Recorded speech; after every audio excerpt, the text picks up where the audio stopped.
Nice.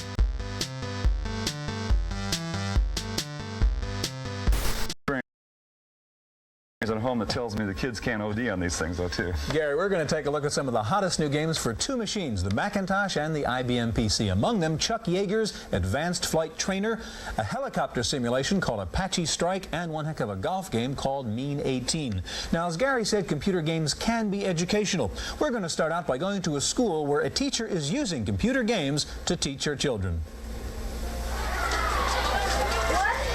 Educational software has come a long way since the first math and spelling drills found their way into elementary schools. Teachers now have a choice of role-playing adventure games that both entertain and teach. At the Crocker Middle School near San Francisco, teacher Donna Howard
Soul to an American.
Gosh, if Bugs Bunny was only here. Yeah, Bugs Bunny, my hero. He can get out of any spot. I saw him in a Leon Schlesinger cartoon once. The hunter had him covered, and he grabbed the gun, and bang! The hunter fell. What a guy! Nothing can hold him. He'll get us out of here. Hello, Central. Give me Bugs Bunny. Hello, Bugs. This is Daffy. What's up, Doc? That Palooka manager has got us locked up in the Broken Arms Hotel. We thought you could help us get out. Did you try the elevator? Yes. Throw him down the stairs? Yes. Use the sheet? Yes. Swing across on the rope? Yes. We tried all those ways. Don't work, do they?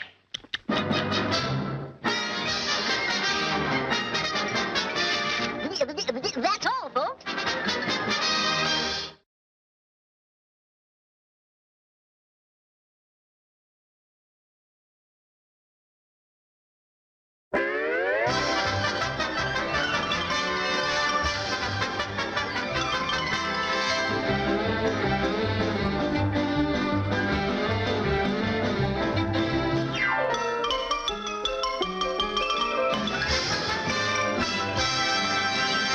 In the morning, in the evening, think we got fun. Life is sunny, oh my honey, think we got fun. We never worry, no reason to fuss. We never hurry, take it easy, that's all. Okay, let it go. Hurry to December, think we got fun. Only good times to remember, oh boy, what fun. In the meantime, in between time, ain't we got fun? In the morning, in the evening, ain't we got fun? Life is sunny, oh honey, Run! Run! Oh, there's nothing to be afraid of. He can't hurt us. He can't get in here. The cat! Lights out!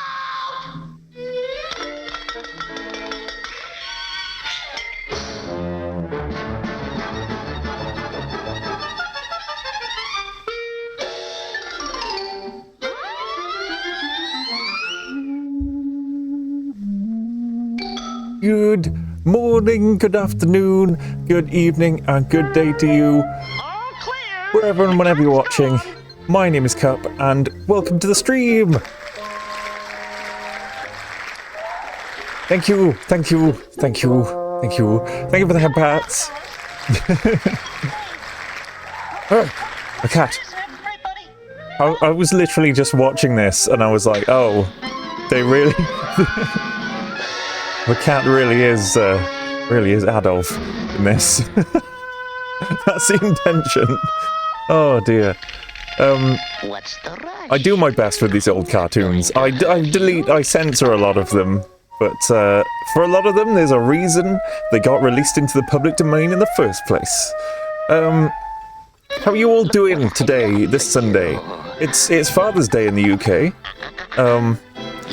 I don't know if it's also Father's Day in lots of the rest of the world. I know Mother's Day and Father's Day tend to, like, move around. They're, like, different sometimes. Particularly Mother's Day, that's different in the US. Definitely. Okay. But, yeah, you know what I was looking for tonight's stream? I was genuinely looking for any game with father or dad in the title. I searched my library. I also did a couple of online searches for games about dads. None. No dad games. For me, it's National You Made It Anyway Day. Well done, Blue Sub. Well done for getting where you are. But yeah, I'll just... No dad games. I mean, there's like Game Grumps, the Game Grumps Studio Dream Daddy game, but that's not really appropriate for my stream. Oh, Susie, yeah, same brain cell, I guess. So, I don't know. You would love to see me play that, yeah. One of my ideas for what to do for like maybe a subathon goal would be like, you know, a restricted stream in which I do actually play some grown-up games. But I don't know. Maybe I'll just be your dad for this evening, like in the most wholesome way possible. But I kind of accidentally came up with another theme for what games to play today. I did Father Christmas games, yeah, but I save all of those for the Retro Crime Bus. Oh, sure. Oh, if you're gonna be our dad, I can be happy about Father's Day. Yeah. I know. Come on, scooch up, champ. We're gonna play some video games. We're gonna play. We got so this game and the games I want to play this evening. There are a bunch of games that I've realized I've avoided playing for a really long time because I keep thinking, oh, I play that game all the time. I shouldn't overdo it. People will get bored. When it turns out, I used to play those games all the time, like 3 years ago. And haven't actually touched a lot of them in a while. So, one of them was Desert Demolition starring Roadrunner. There's an old clip I found of me playing that. I've wanted to play it again since, but I was always like, oh, I've played that quite recently, actually. Turns out recently was a long time ago, so I'm gonna play it again. But also, my very first kind of CRT video game streams were Mega Bomberman. And I haven't played Mega Bomberman in ages. Again, avoiding it because it's a favourite and I don't want to overdo it. Road Rash 2, you have seen me... When was the last time I actually played Road Rash 2 on stream? Actually, some time ago. There was Sonic 1, the PAL version. I've also avoided for a very long time. Croc, I think you have seen me play a little bit more recently, but again, it's one that I avoid. So I'm gonna play all of the old games. I love it when happens live on stream. When I made that emoji, that was back when my arms were only posable. So the producer had to like bend them up into this pose, and then I could flap around like this, and I took the photo, and I would just be stuck like this, and I'd have to like move off screen, and then be like that. So my default pose was kind of that. Were you there for that? Do you remember? It was a long time ago, but yeah, I was looking at a lot of old clips, and I was very like, "Hello, everyone. I can't move my arms unless I go off screen for a sec, and then I reappear like this." Like my Twitch, I'm trying to replicate it. My Twitch intro video is when I had posable arms, so I'm just waggling around like this. I'm just like, yes, this presentation, hello, it's this thing and that thing, and things like that. And also, but now I can just be like, oh yes, that bit at the top there, and this last item, and you over there, and hooray! And like, yeah, you trained your muscles well now, yeah. I mean, yeah, I'm pretty good at this now. What was I gonna say now? I've gone off track. Video gaming. I'm gonna play a bunch of old games that I avoid all the time because I'm worried that I will overplay my favourites, but I haven't actually played them in a while. So, starting with this Roadrunner one. I've been wanting to play this again for ages, but I keep thinking, don't, because I've already played that. Because sometimes people ask me on stream, they're like, oh hey, you should play, I don't know, you should play Taz-Mania on a Mega Drive, and I'm like, oh yeah, I've played that a lot actually. When that viewer genuinely has never seen me play it. So Wait a minute. Hold on. I'm confused. Let me reset. Maybe I'm just misremembering what this game is, but hopefully... Blue Sky. Nice. Blue Sky Software, even. I wonder if they're still around. I wonder if they'd have any kind of clash with Blue Sky. Okay, start button. What's options? What do we got? Can I... Bleep bloop. Cup, can you play either some Spyro or Gran Turismo 2 on stream later? Maybe not those two. Those I do genuinely play a lot. Like, a lot. But each of those games also absorb quite a lot of time. They need like at least a good hour.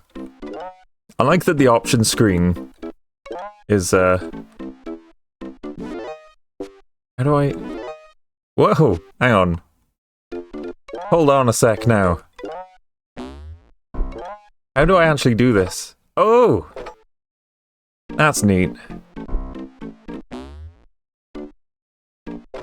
We got hard, easy, normal controls. What? Oh!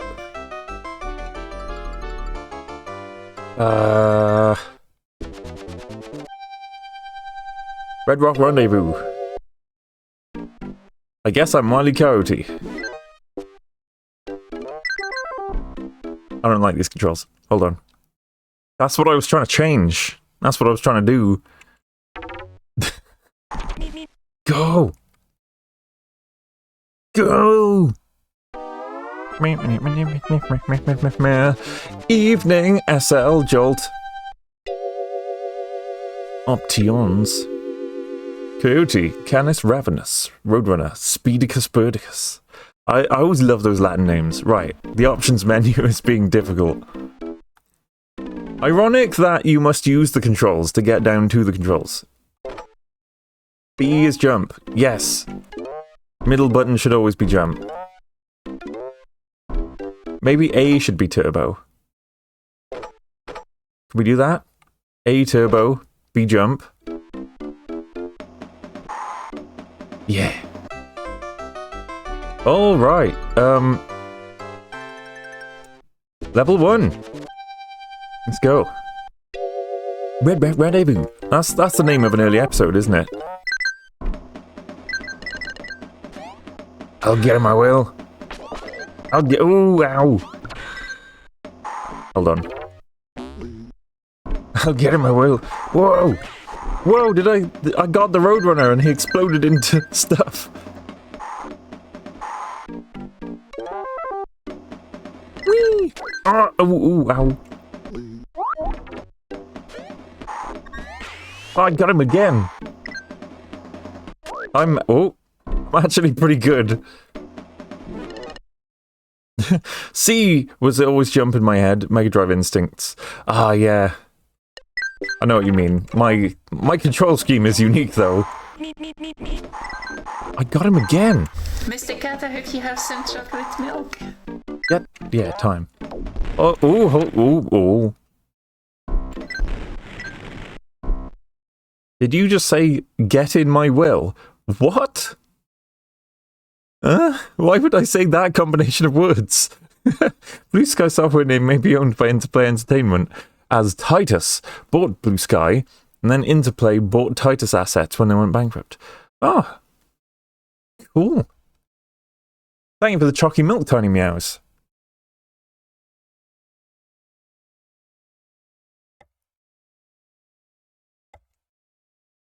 Nice. Is it Monday? No. I think you might have said, I'll get him, I will. Yeah. It's just me being British. It's been like, I'll get him, I will. Oops, that's not, woo, hang on. I don't know what I was doing. What was that about? Oops. Careful now. Oh. So close.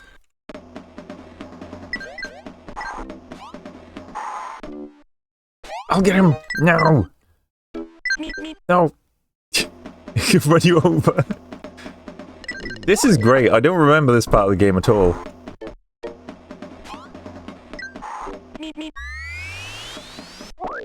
Ow. Ah, whatever. I'll just go.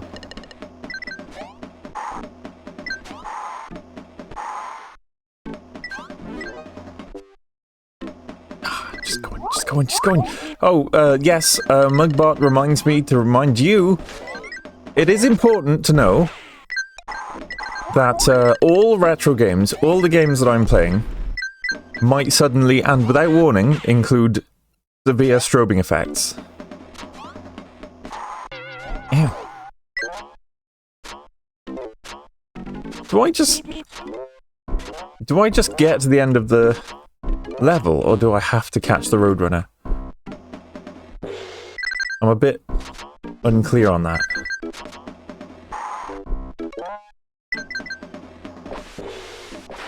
I thought I played as Roadrunner last time.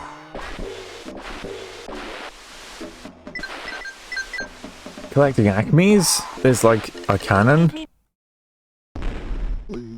Ooh.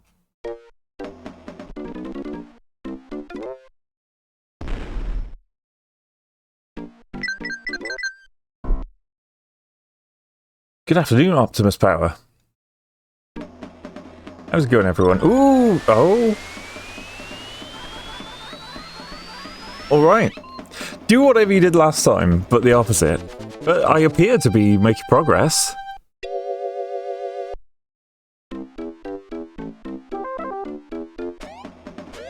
Oh, I got him. Got him again.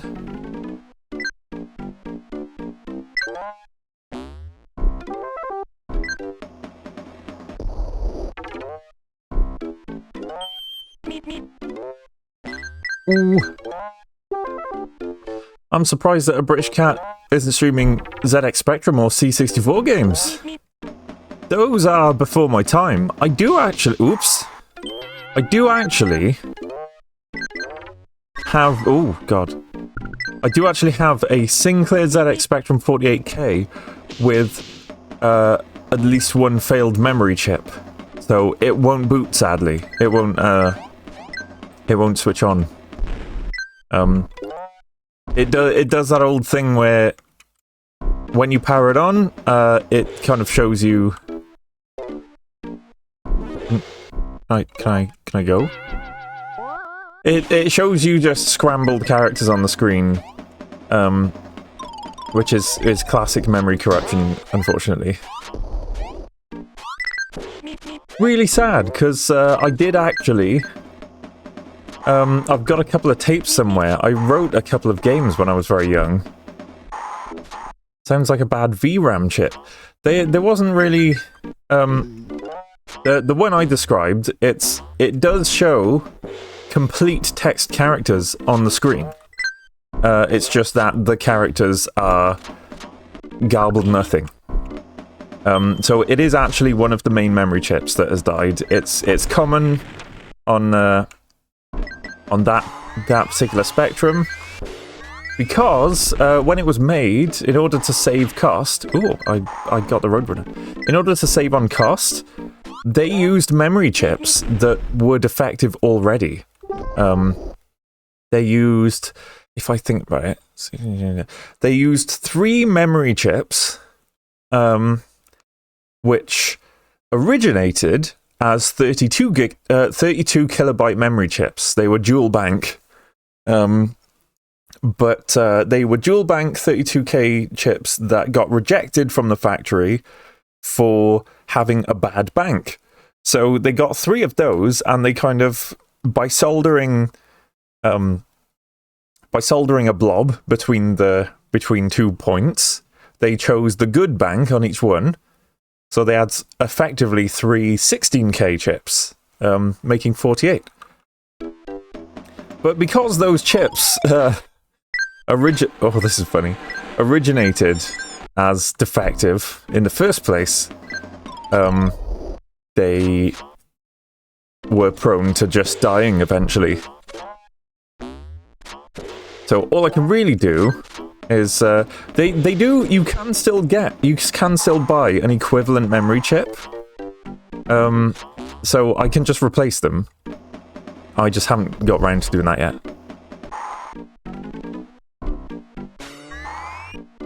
Not sure how far away you are from Chalford. Where's that? RMC the Cave, I've been there. I've been there, I played...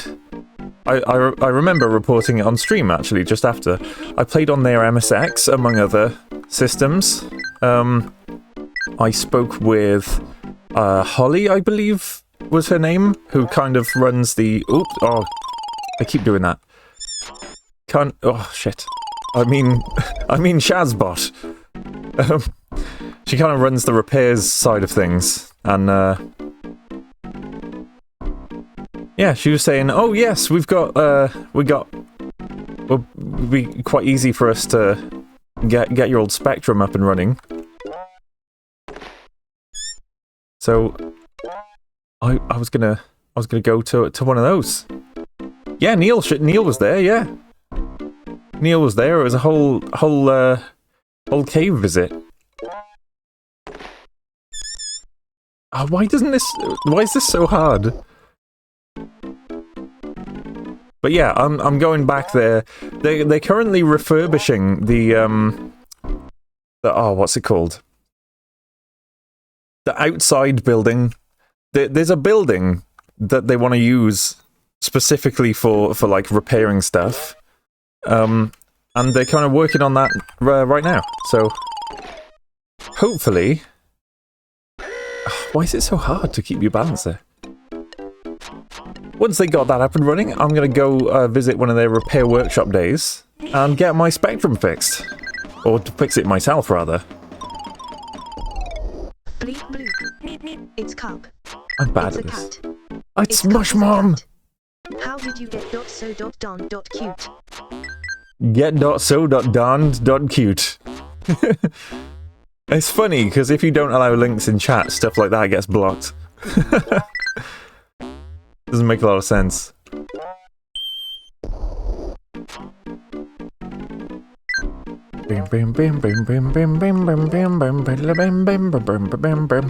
Right, let's just cannonball our way. I want to get over there. Let's... Ugh.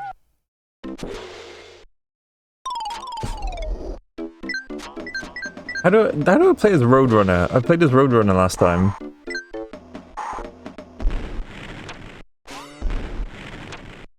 I guess these just make robots. Dang it.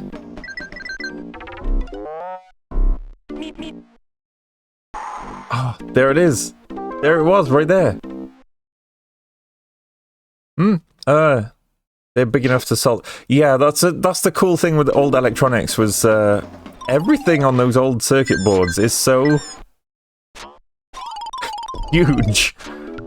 You don't even need tweezers. You could just like jam a microchip in with your thumb and just solder it in with a good old DIY store soldering iron. How do you? Oh, Wily Coyote just wants to eat. Yeah, how? How do you balance on these stupid Hat Wheel things? No! No, how? Help me!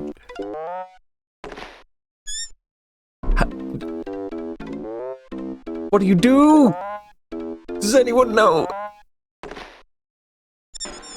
No! What? How? Keep your balance, how? Push forwards, hold backwards, Cup's losing. I'm not even like half an hour into the stream. I'm losing it. Right, keep your balance. How? If I press left, that happens. If I press right... Oh, I see. Oh, his legs. I have to keep his legs from falling. I get it now. Suddenly. I have to look at where his legs are flopping. I did say a swear. I've said a swear already.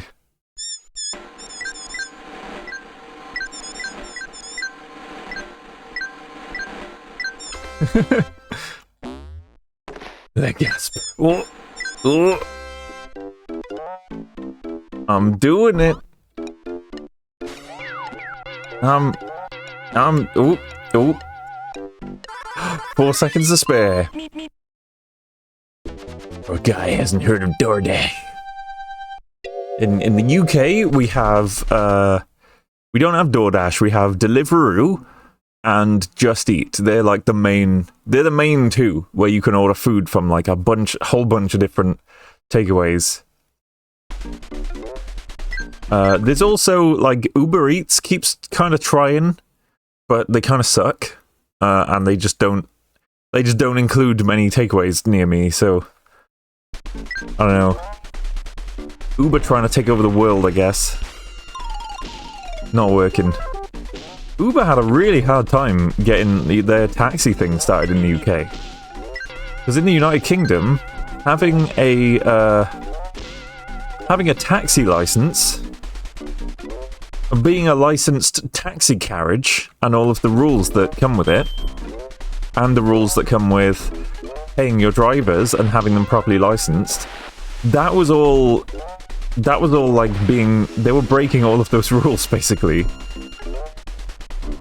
And so the government showed up and said, you're running a taxi company, you need to follow taxi company rules. And they were trying to say, no, it's not a taxi company. It's ride sharing. It's just regular guys in the cars, just sharing rides for money. And yeah, there was this whole thing for ages where they were like, yeah, so a taxi company, you're charging people for carriage. You're a taxi company, and there was so much faff around it. And Uber was like, "Oh, you're harming the jobs of these honest drivers," and Uber sucks. Yeah, I talked to some taxi drivers around that time. They were worried and depressed about it. Yeah, because it's really strict. You have to do an additional advanced driving test to get a taxi driver's license, and then you have to register your vehicle as a Hackney carriage, which costs more. And you need things like liability insurance. So if a passenger gets in your car and, I don't know, somehow injures themselves on a sharp broken thing in your car, then you have insurance to cover stuff like that. So yeah, Uber trying to just be like, oh, it's just ride sharing, it's just normal, just regular guys. It didn't fly. It didn't fly for long. They cracked down on it.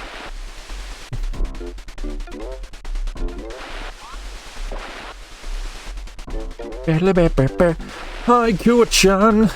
How's my favorite cat, you said? I'm doing okay. I'm doing pretty... Oops. I'm doing pretty good. Can I get through there? Oh, I can, sort of. No. Okay.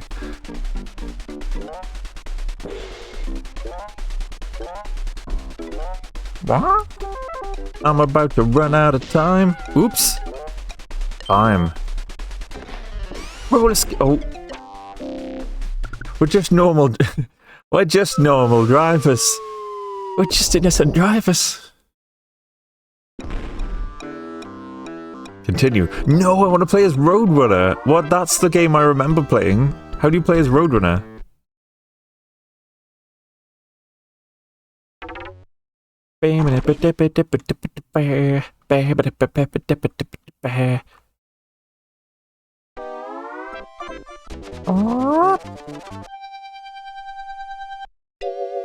Speedicus Burdicus and Canis Ravenous. Start. How do I be the Roadrunner? I don't want to be Wile E. Coyote. Dugga-doo, dugga-doo, dugga-dugga-dugga-doo. How does the tune go again?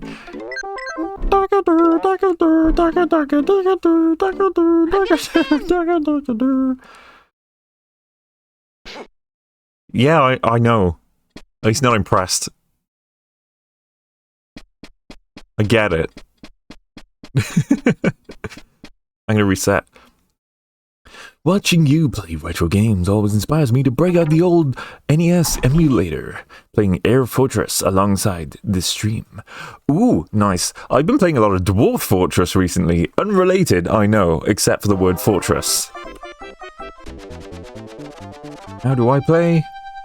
Can I choose left or right, maybe? Yes! Right. Roadrunner.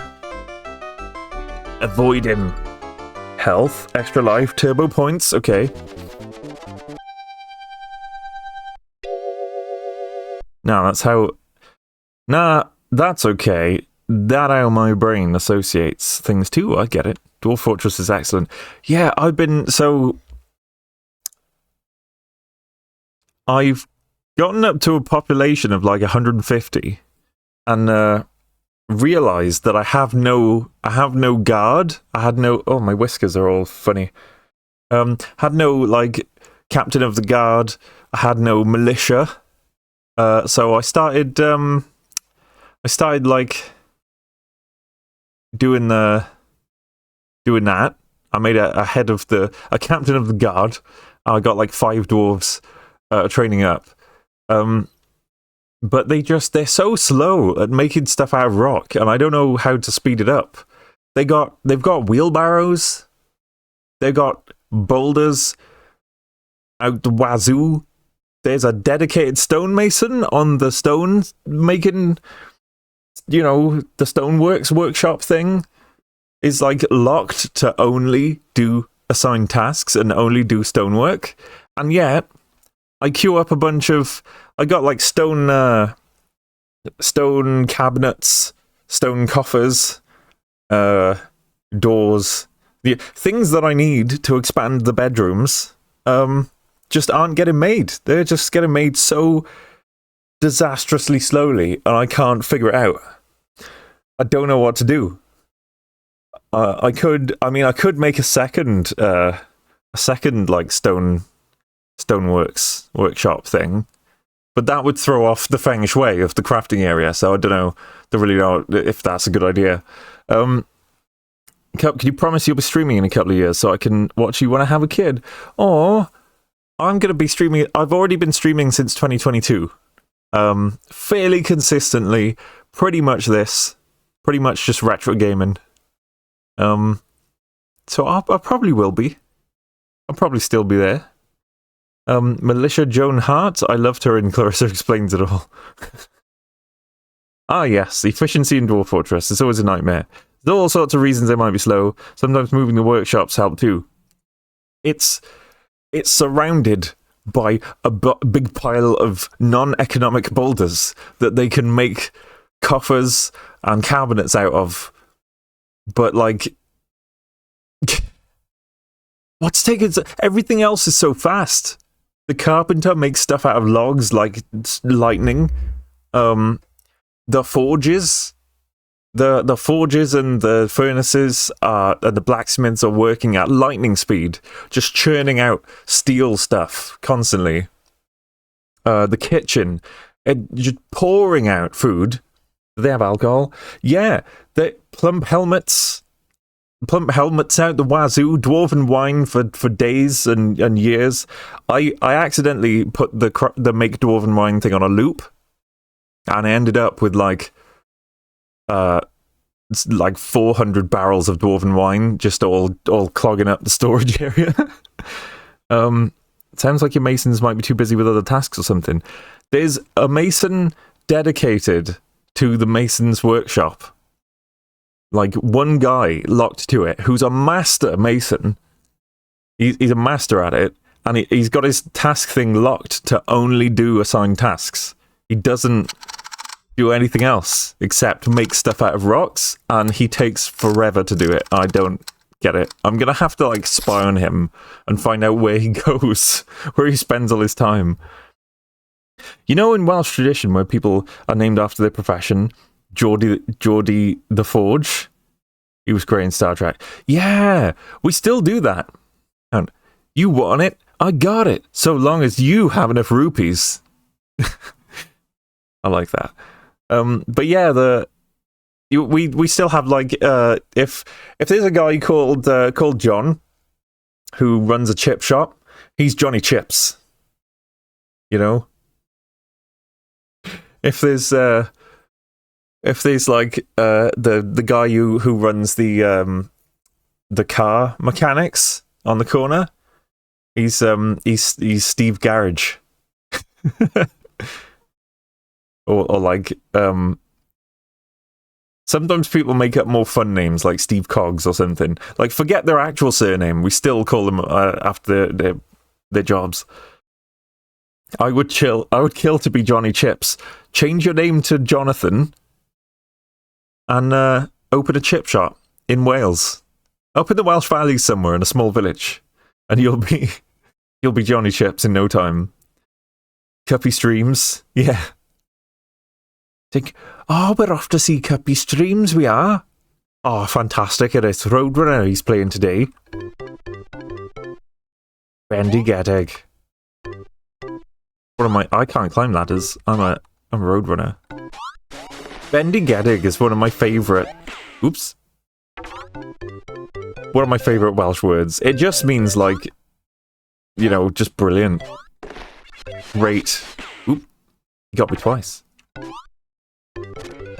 Hello, great is just great. Fantastic. You know what Welsh for fantastic is? Fantastic.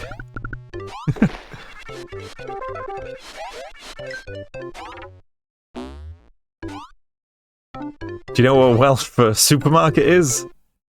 Achfarchnad.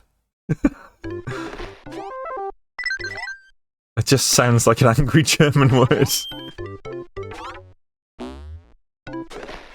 What? Oh dear. I looked it up yesterday, and Welsh used to use a base 20 counting system. Oh yeah, Oh. Just thinking, microwave is not pop-de-ping. Very common... That's a very common misconception that was started by some tup on The Apprentice who said that it was Welsh for microwave when, in fact, it is not. Welsh word for microwave is microdon. Maybe it was something. Maybe it was a term his grandmother made up or something. That's the best I've got.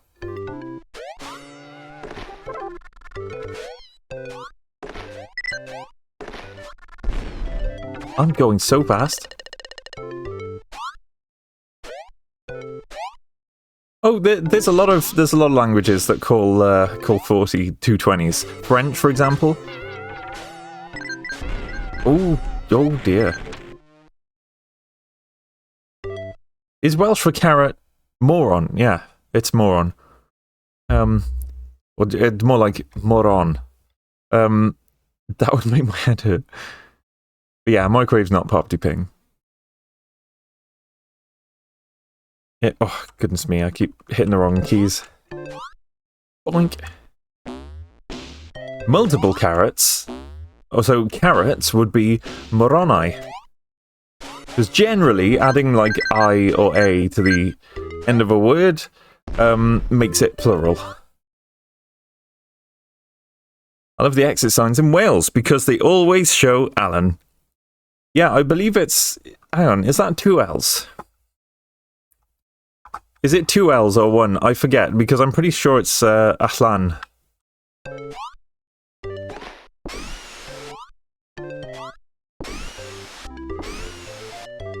Ooh. Explosions. Ooh. I should use my 15 minutes of fame to start a wild rumor. I need to start plotting. Yeah.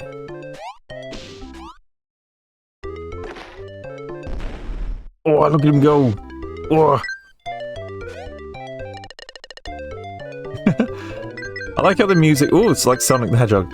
I like how the music only really plays when you run. Bleep bloop. Copy. It's Raz, make it Mugbot do the cute thing.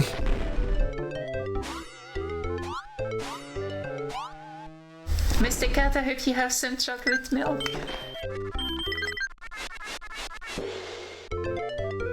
Ooh.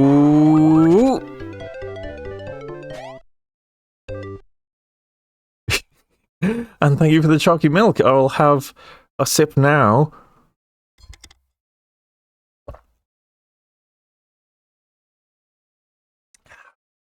Lovely. I know it was on my scream schedule. On my stream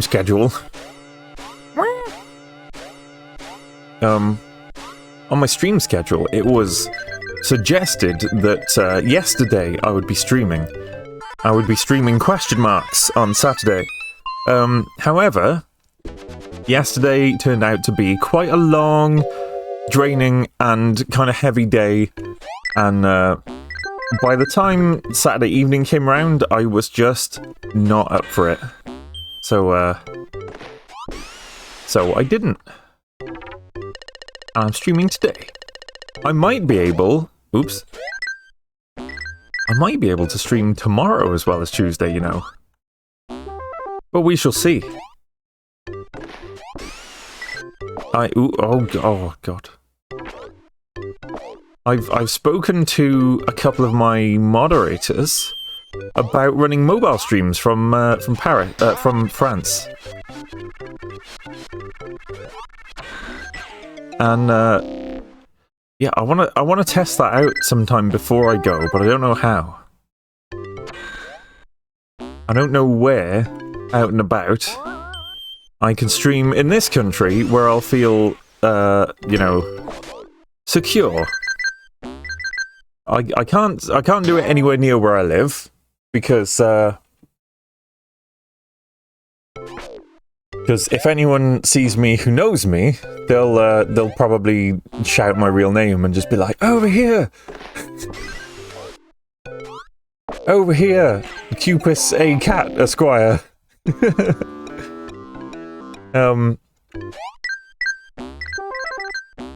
So I need to get away from... Need to get away somewhere where nobody knows me, and also somewhere that's not gonna be like shocked if they see a puppet cat roaming the streets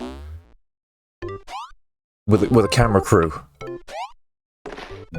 I gotta be honest, in a touristy... I've thought about this. When I'm actually in Annecy in France, a public library, I'd be making a lot of noise in there. I can't do that.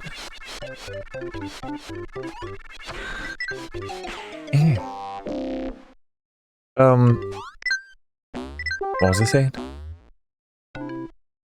Yeah, when I'm doing it from Annecy in France, it's like it's a bit of a touristy city anyway. So seeing a puppet cat going around with a camera crew speaking English, people are just going to be like, "Oh, must be like an influencer or something." Dunno. And probably won't care either. But oddly, I'm more scared of British people.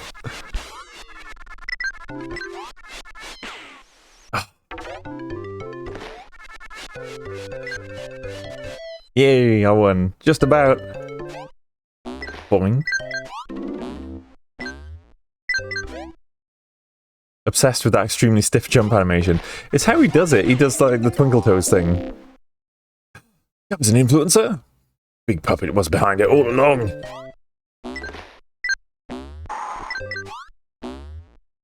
Oh, Raffi knows all about Big Puppet. He's in the inner circle.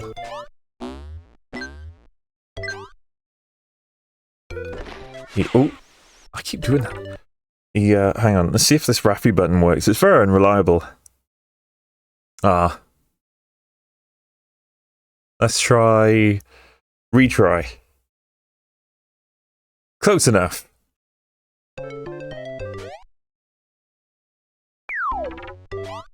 Boing.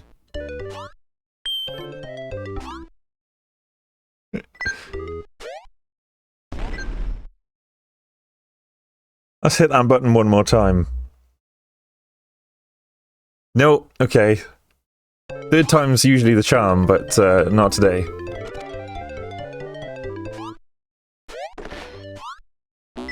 Boing. There's another great, like, Looney Tunes game that has, like, really good sound design, and that is Taz-Mania for the Sega Mega Drive. Oh. Big puppet! They're pulling the strings!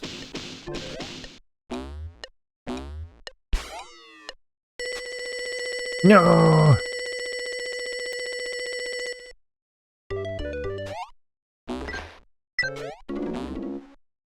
Whee! Woo! I made it across.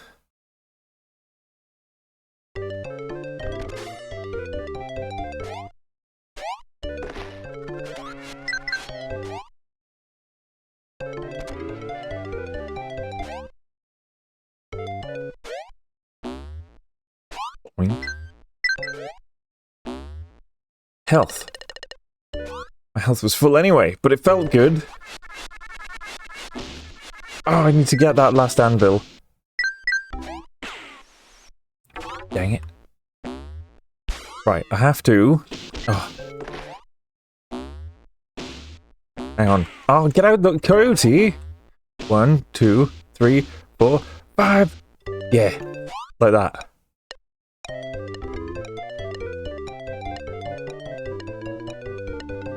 Gonna run out of time again. Yep. The animations are so cute in that they're so well done.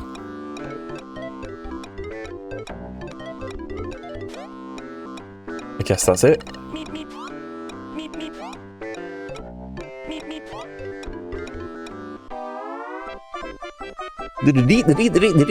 That's all, folks.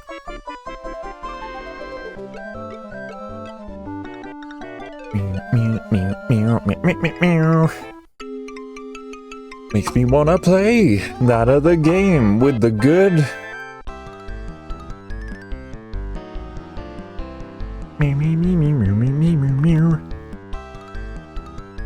Taz-Mania.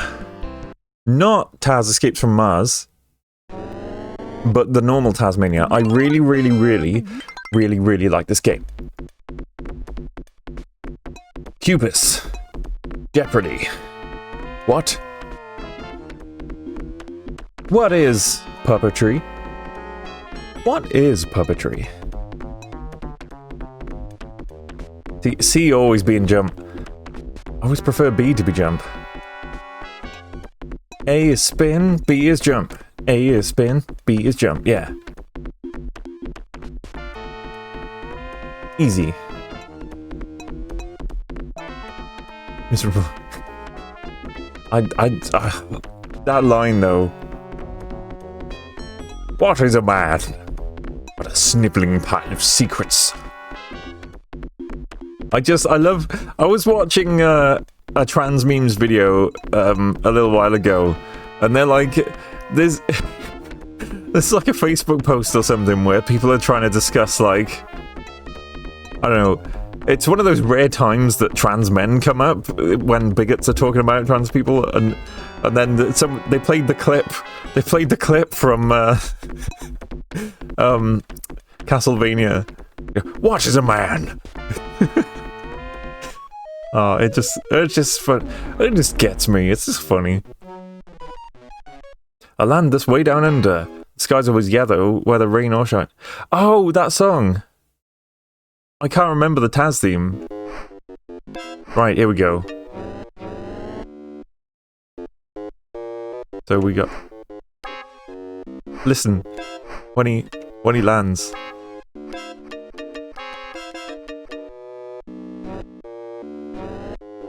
And the music changes as well in different situations. Hang on. Rawr. Ooh, look at this. What is a man? A miserable pile of testosterone. Where women glow and men plunder. Can you hear the thunder? I wish I knew the tune. Oh, see, look at this. That used to scare me a lot. There was a time, I think my dad was playing this, and he like paused it. Oh yeah, speaking of dads on Father's Day, he like paused it like this, and I was too scared to come into the room because Taz was looking scary on the screen. I didn't like it. He goes, rawr. But anyway, when you eat chilies, that button does this. You see a big old pile of chilies. No.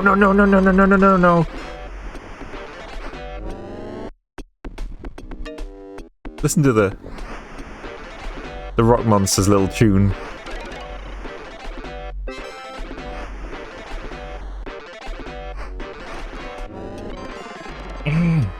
Oh, I can explode you with fire.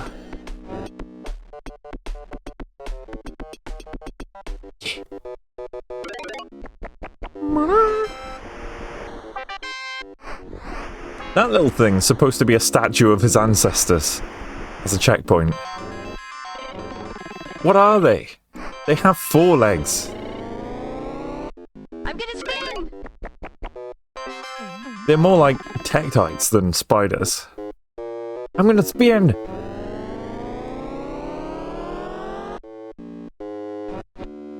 Collecting the spinning emojis. Wait, who... Do I spin faster? Or are they all the same? Oh, I spin the fastest. Nah, tektites are rocks. What? I thought tektites were little... Just weird 4-legged little spider creatures. These are just weird little eyeballed... Are these also a type of rock monster? Perhaps? Technically they're glass. Huh? Zelda lore? In the cartoon, his dad is a pastiche of Bing Crosby. Music and sound effects are not as bad as I remember. What, in this game? Oh yeah, there's also the spider monsters in the Zeldas. That's what I'm talking about. I'm exclusively talking about the Legend of Zelda spider monsters.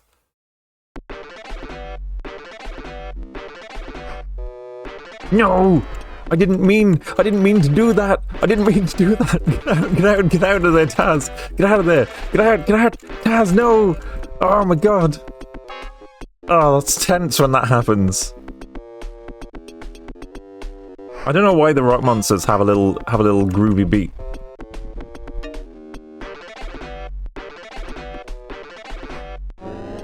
That's how you jump a long way. You jump and spin.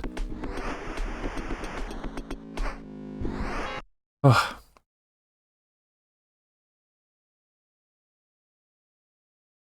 It's the 8-bit one with crap sound, yes? Oh, there's an 8-bit version of this? Oh, maybe. This is, sorry, posture adjusting. This is, the one on the Sega Mega Drive. Hang on. Yeah. Uh-oh! I misjudged. I looked it up. Tektite's a small piece of glass created by meteor impacts. Oh, interesting. Yeah, I'm talking about the spider-looking guys in Zelda.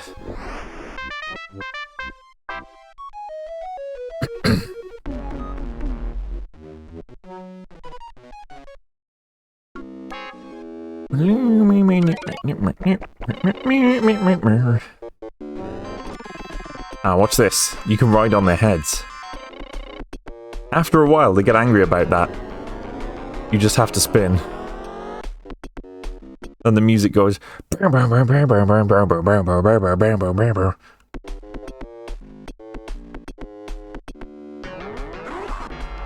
that was a bad time to get angry.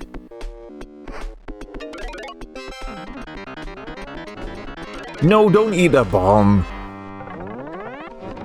Don't eat a bomb, Taz. What did I just say? Traveling in a fried out combi on a hippie trail head full of zombie. So many odd and funny choices in this game. I love the sound effects and the music. It makes it feel like you're watching a Looney Tunes cartoon.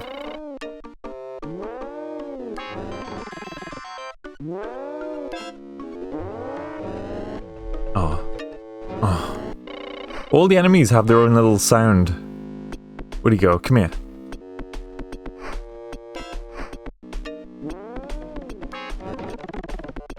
Star!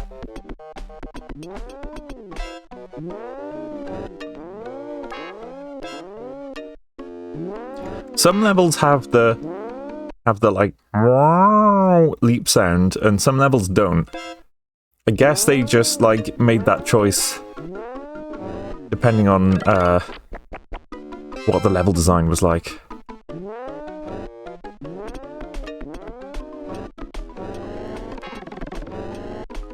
Aha, Has Cup eaten Vegemite? Yes!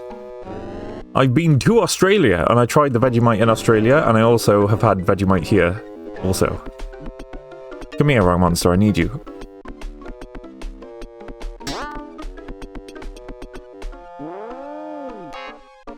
Hold on. Jar of water.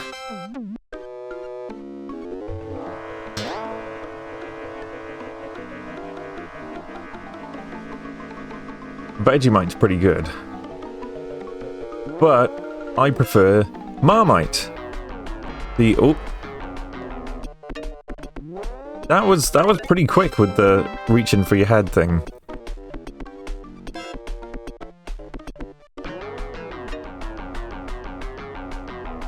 Cool music. Was Vegemite served to you in a sandwich by a smiling 6'4" man full of muscles? No, it was on some toast.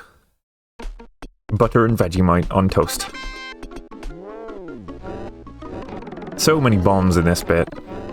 Like, you land on bombs, you just have to be spinning to avoid the bombs and spiders.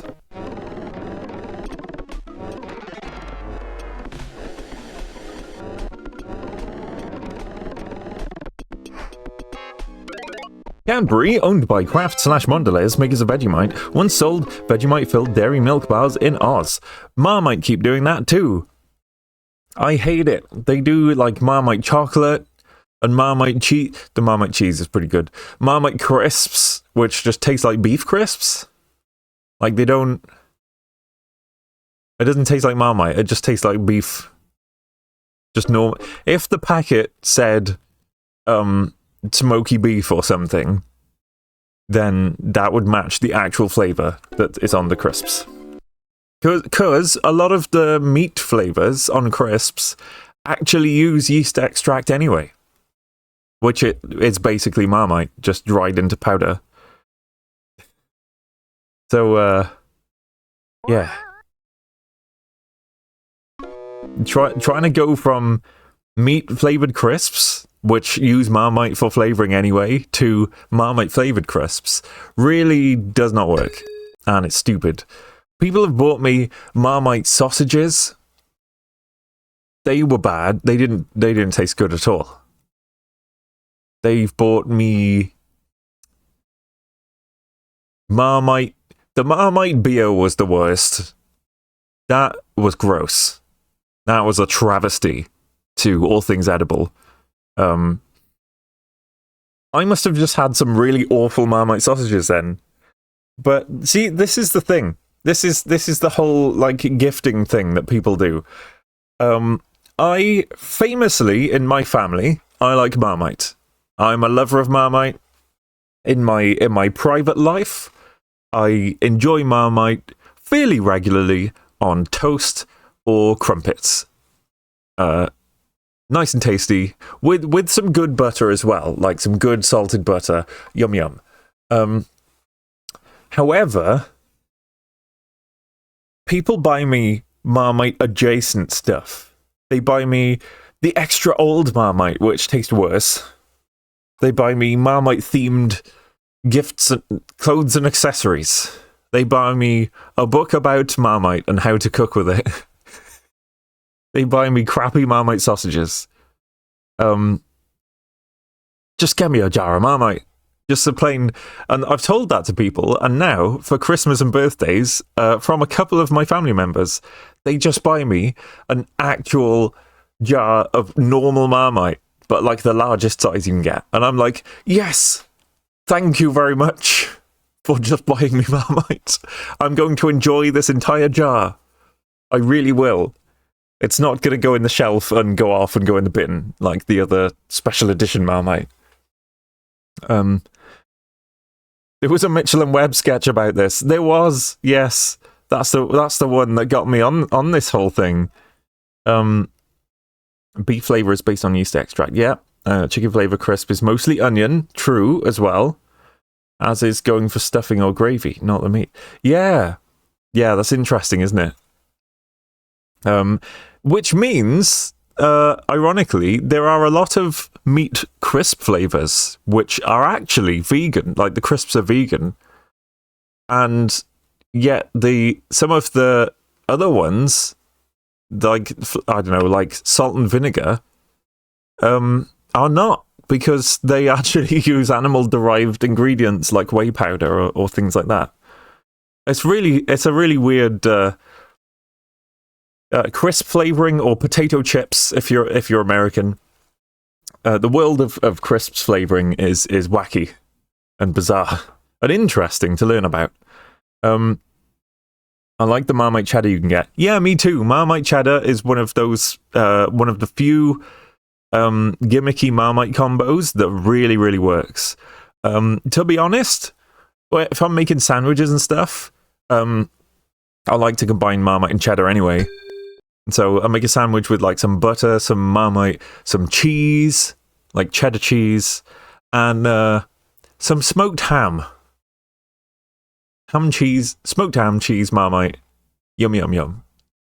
Because I like the way the Marmite, it like interacts with the ham and kind of becomes juicy in a really like nice way.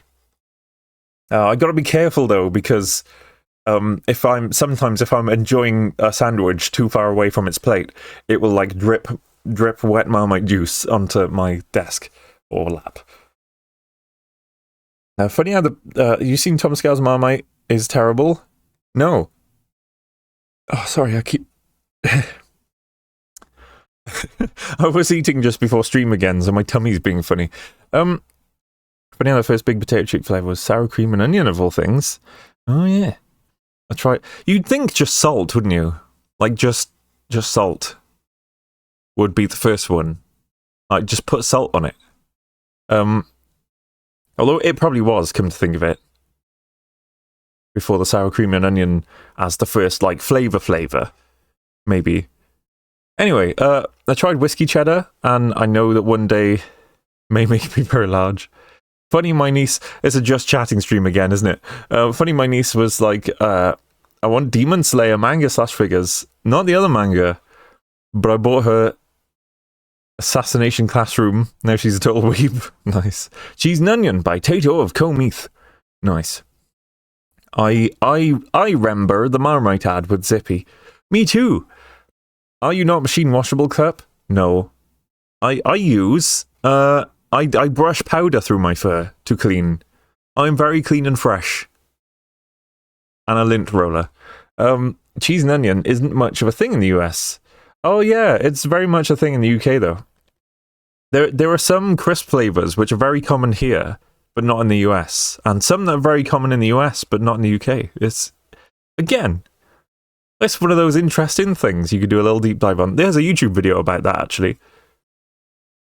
Opposite to the only like the one thing.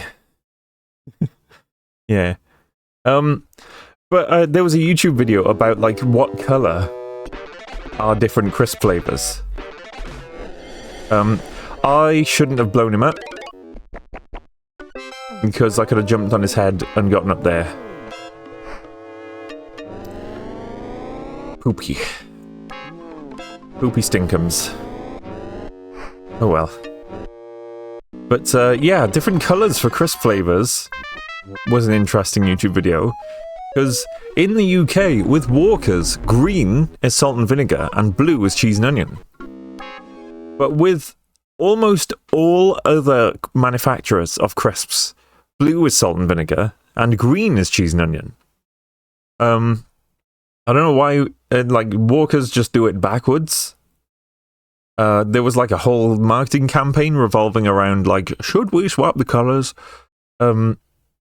I guess because they just wanted to, like, they just, like, you know, it's just for publicity, really. Salt and vinegar is blue, but Walkers do it green, and so some own brand ones are doing green to try and trick people. Yeah, they mix them around. There are two distinct companies called Tato, one based in each of the islands. Ah. My favourite flavour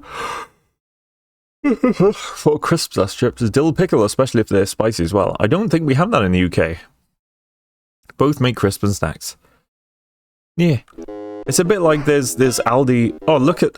This is one of the few levels in this game that runs at 60 FPS. The reason they made that choice, when the makers of this game made this level, they made sure to minimize the amount of graphical sprites on screen so that they could run it at 60 FPS because of the fast action from the speeding car. Which one has the dapper potato? This is a conversation between you guys now. I don't know about the Tatos. I think there are two different Monster Munch as well. Which one's superior? Oh, you don't want to start an argument. The potato men can take over. I know that Republic of Ireland and Northern Ireland tensions continue to this day. Yeah, look at this. Oh, look at this high frame rate. Oh, come on, let me eat the star, let me eat the star.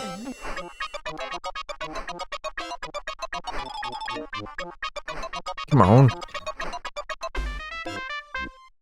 There have been troubles between them, I heard. I like how downplayed that is.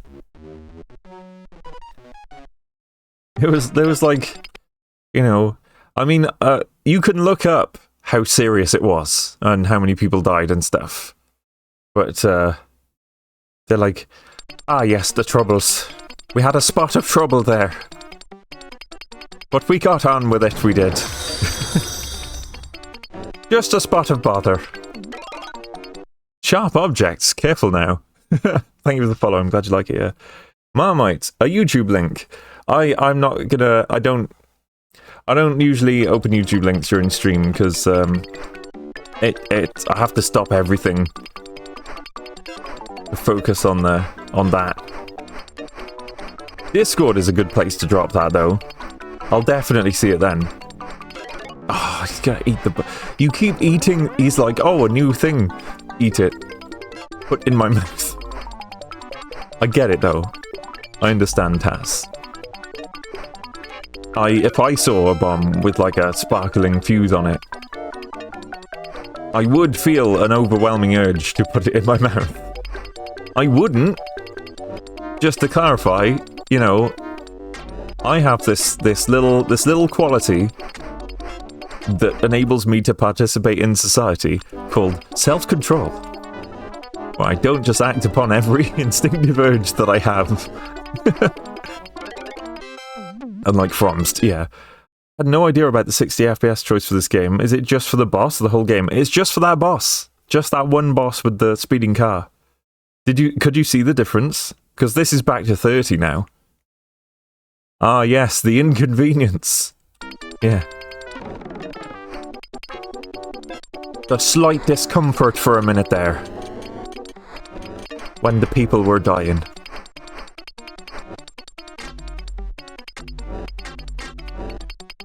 I'd feel a little bit bad joking about like an international conflict.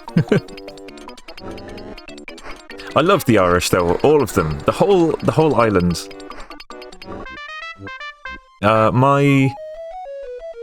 my dad's mother's side was Irish.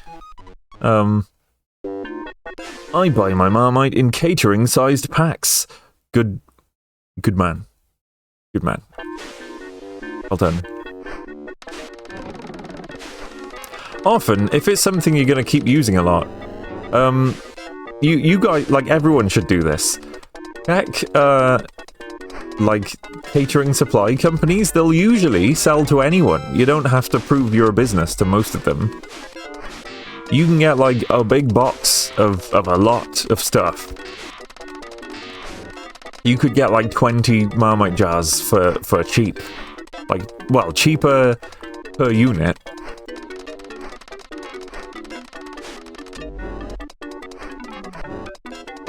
I used to do that with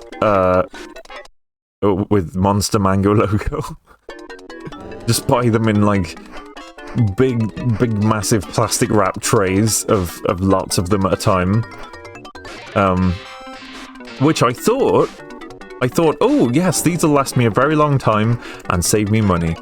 And when actually, that thing happened that happens to consumers, where they think, aha, this resource is plentiful. I might as well have as much as I want, and I ended up just drinking too much Monster all the time, and it was bad for me. So now I don't do that, because having to buy an individual single can from the shop when I want one means that I drink it a lot less. It's funny how not having a full tray of them available in my flat at any given time means that now I moderate myself. It's because I mean, I've established before with the whole Minions ham story that I just have no self-control when I'm left on my own with food or drink that I like. Can't buy chocolate in bulk for that same reason. Yeah. When it comes to Minions ham, I must only buy as much as I think it's okay to eat in one sitting, because I will. Those chickens look rotten. Maybe when catering companies ask us if we're a business, they're protecting us from ourselves. Yeah. There's a really good, there's a good butcher near me that sells to, you know, restaurants and stuff. But, if you just walk in there, he'll sell you stuff for cash. Like frozen sausages and burgers. And I used to get frozen burgers from him. He had like a couple of different styles. And yeah, you just like carry a huge cardboard box with like 50 burgers in it. But like really cheap.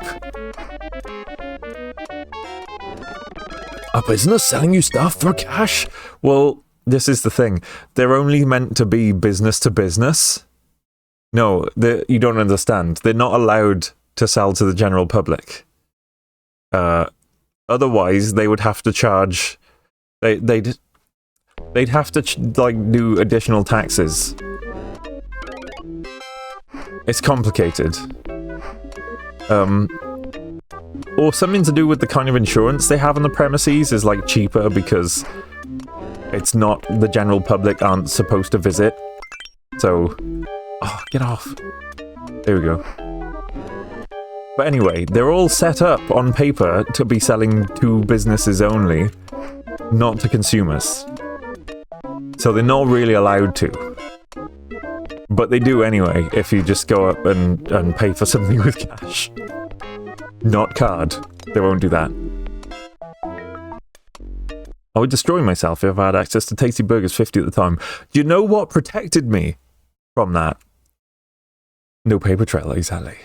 The thing that protected me from that was the fact that they are frozen in the freezer. So in order to eat one of those burgers, I would first have to cook the burger under the grill or in the oven. And that alone meant that, yeah, I had to, like, go through a preparation procedure before eating burger. It's ready-to-eat foods that put me in danger. If I can just grab food and put it in my mouth, yeah. That's bad. Did you eat them on a bun or as hamburger steaks? Kind of both. I kind of mixed and matched. Sometimes I would just like have it on the plate with a drizzle of gravy over it, with like some vegetables and some chips. Sometimes I would put them in a... Well, I wouldn't use burger buns. I would just use bread. Just between two slices of bread. Like, it's the same thing. It's basically the same. It's a sandwich.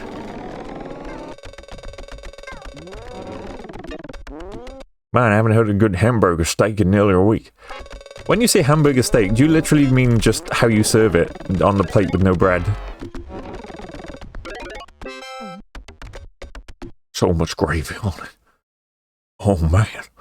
What would you like them in a house? Would you like them with a mouse?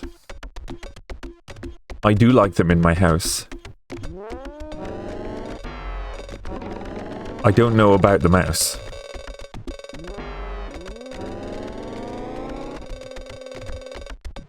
Get wrecked, mouse. These mouses.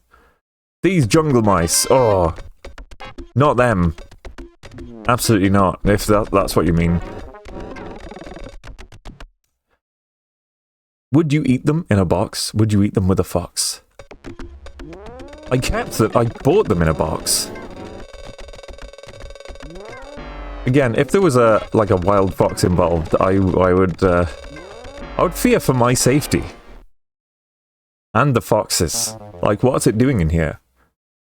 I'm calling animal control.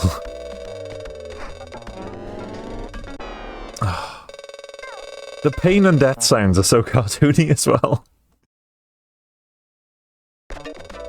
Dag. Foxes love burgers, I bet. Oh, the chicken.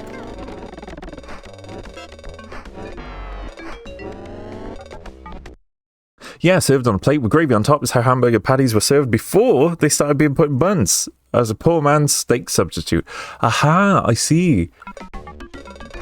That's interesting to learn. I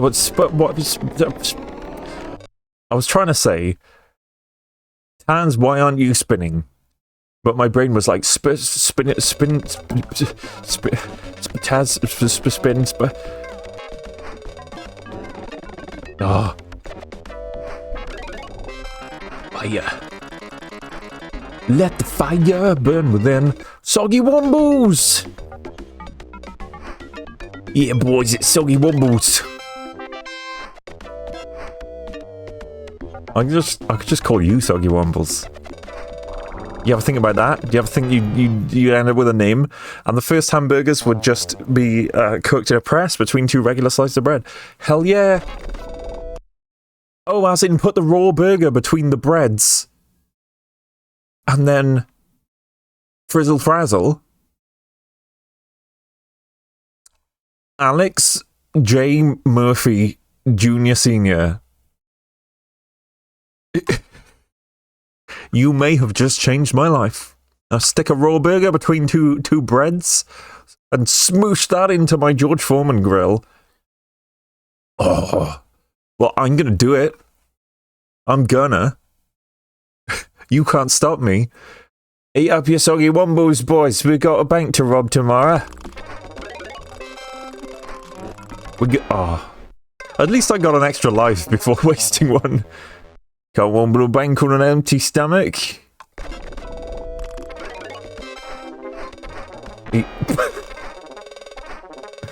Think how greasy that bread would be. But what if you grill it until the grease just makes the bread crispy? Like, if you keep cooking a greasy thing, it gets that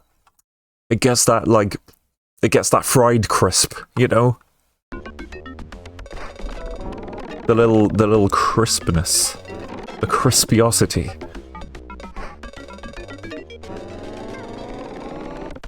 it would have a little, you know, a little pinch of that French bread. French toast, even. French toast is what I was thinking of. Not French toast, even. I don't know. Oh, Stephen with the French toast.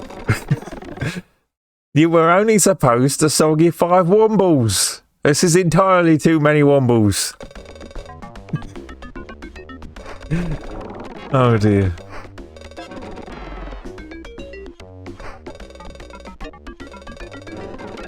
Hello, Mr. Bridger. Oh yes, it's going very well.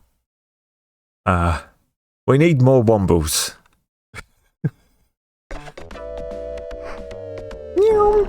Oh.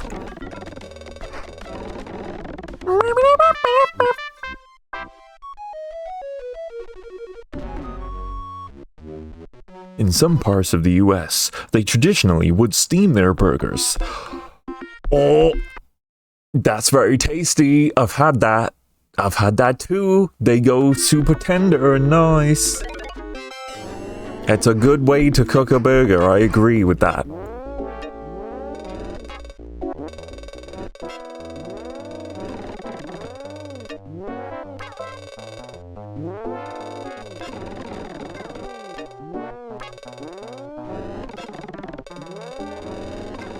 The key here is to get as far as you can while invulnerable,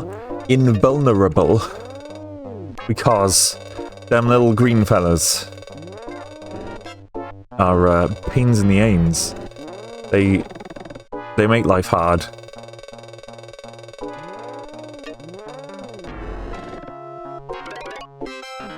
I make my burgers in a pan, but in the last step when I'm melting the cheese, I cover the whole pan. Let steam build up inside to do the final cooking and melt the cheese. Same, I've done that. I've done burgers like that, I have. I can cook. It's a good way. Cup is a cat approved. Do it again. Right, now this level is weird. There's a boss on the left. Or I can just go this way.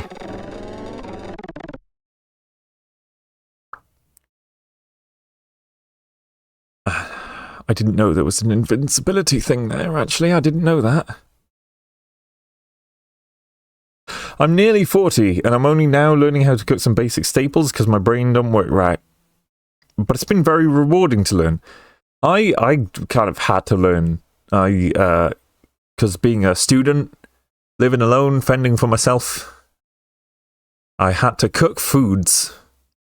I just let the pros at the burger joint work their magic. I don't eat burgers very often for an American.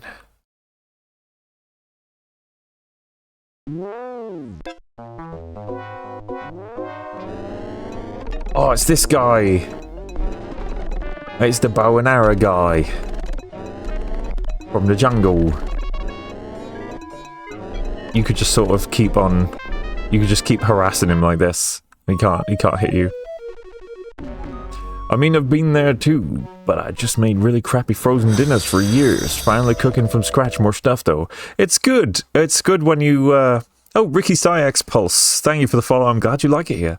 It's very rewarding to learn how to make food and then be like, I think it might taste a little nicer if I sprinkled a little beef stock into the beef mince before I make the patty. Maybe sprinkle in a little oregano. Maybe that would improve it. And then you make your burger with your new enhancements, and then you go, oh man, that's tasty. I did that. I invented that just now. Yeah, I put like a fistful of oregano in my burgers, and also like some OXO cube. They're so good, so tasty. I don't like sweet foods, but burger, pizza, etc. Meaty junk foods are my weakness. Me too. Learning to cook properly was very fun. Hell yeah. Especially the customization aspect and like fine-tuning it to your own taste. Salty snacks are my bliss. Same, also. I mostly just cook potatoes. Nice. Experimenting's very fun. Probably my Irish blood calling for the taters. Boil them, mash them. Make soup. Nah, stick them in a stew. Thickens up the stew. McDonald's used to put beef tallow on their fries before they changed it. That's why they taste worse now. And onions. Can't forget the onions. Yeah. Oh, finely chopped onions. Inside burger? Yeah. My specialty is ginger lemon soy sauce that I make with salmon. Ooh. Very good. That sounds good. That sounds tasty. I don't like salmon, but that sounds like a good mix that would go well with salmon. It's weird. I don't like salmon, but I know how cooking and flavors works, so I could cook up a good salmon, but I won't eat it because I don't like it. Oh, the woofy, the water. This level's really hard because it has depth. This is a 3-dimensional level, and it's really, really hard to know how deep into the screen you are at any given moment.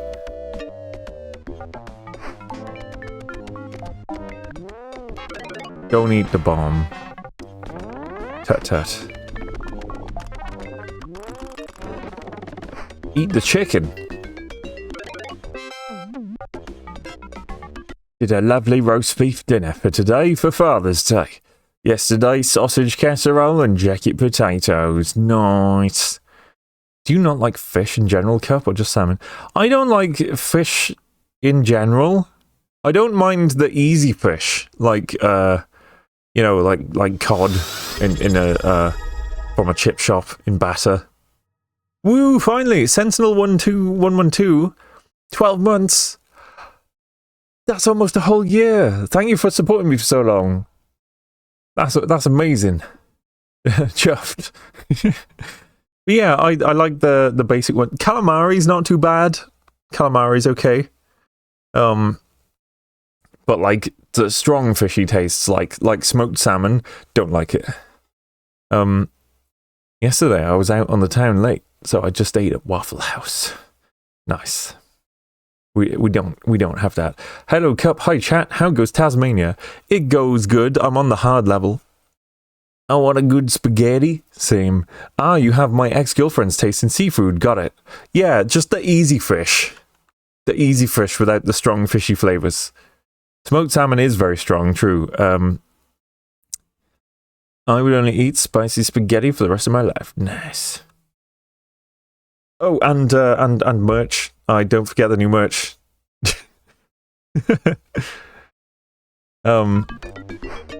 Merch sale. I've been blown away by the merch sales. I can't actually believe how many people wanted those new t-shirts. It's incredible. And like Fruitsy's making money from her sticker design as well. So good. Waffle House is like the US equivalent of Witherspoons? Weatherspoons. Maybe. I don't like Weatherspoons. Hashtag never spoons. How about our mussels linguine cup? I've never tried mussels, actually. Pubs are very much a UK specific vibe. Yeah. Won't catch me in a Weatherspoons. Whee! Ooh! Oh, nearly. I missed the chicken.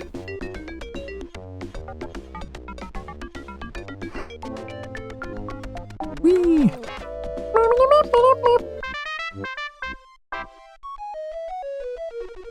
American pubs are really just English or Irish restaurants. Yeah, you don't go to a pub for food.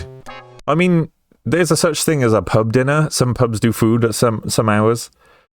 Princess Cakemon. Cup, if you ever think about making enamel pins, I collect them. Would instantly buy. Interesting.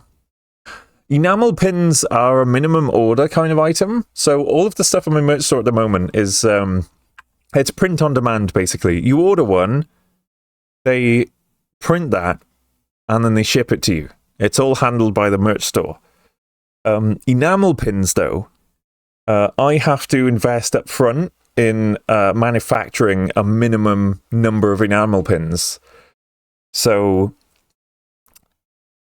I don't know. I mean, maybe I'll like put out a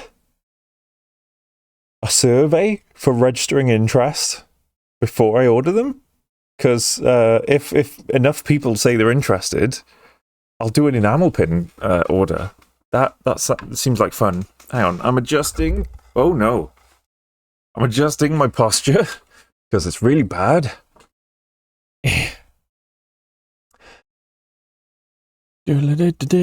Diners, Waffle House. Hit me up later, Cap. I can talk to you about pin manufacturing. Will do. Cosplay Cleric. Drop me a DM right now on Discord, because I forget 99% of stuff that's discussed in chat as soon as I stop streaming. my memory's not super good. Some have a waiting list. Oh, so you could... Yeah, I could let people pre-order, and then, like, do a drop. It's kind of like a McDonald's at 1 a.m. Friday or Saturday. Been doing that a bit for a while now. Dun diddly dan dun tootin'. I don't know. Waffle House, IHOP, Denny's. I don't know about those. I don't know a Denny's. Oh no, it's the minecart level.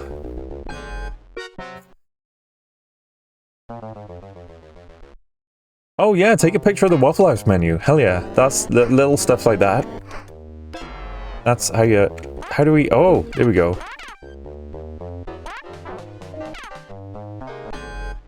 This is a memory level.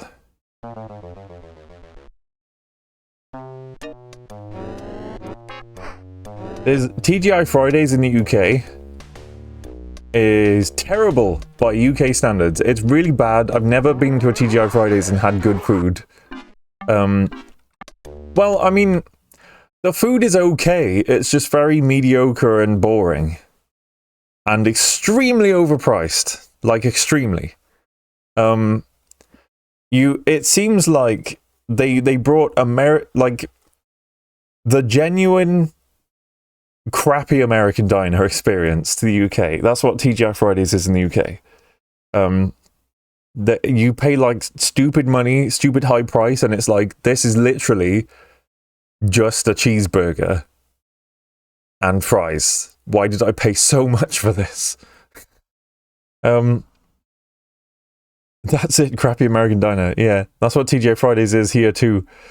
But that's fair enough. If it sucks in both places, I guess it's authentic. Okay, so we got one, then we got two, then we got one of them. TGI Fridays is a diner over there? I thought it was casual dining. I don't know. They call themselves a diner to, like, double down on the American theme, I think. Because it's, you know, it's a novelty. To us. But oh, is it way overpriced for just really mediocre food that should cost half as much? So we go fast for 2 jumps. We go up.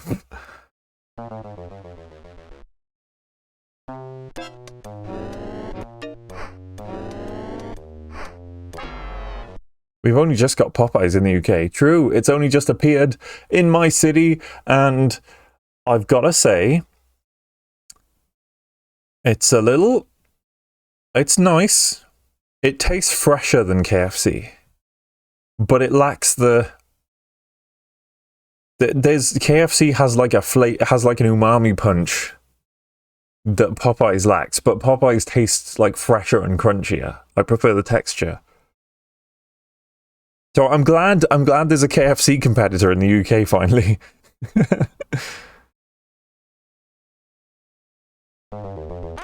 Right, 1, 2, and then just fast twice. And then Wah. Wah. Wah. Oh, whoa. Oh, oh. Okay.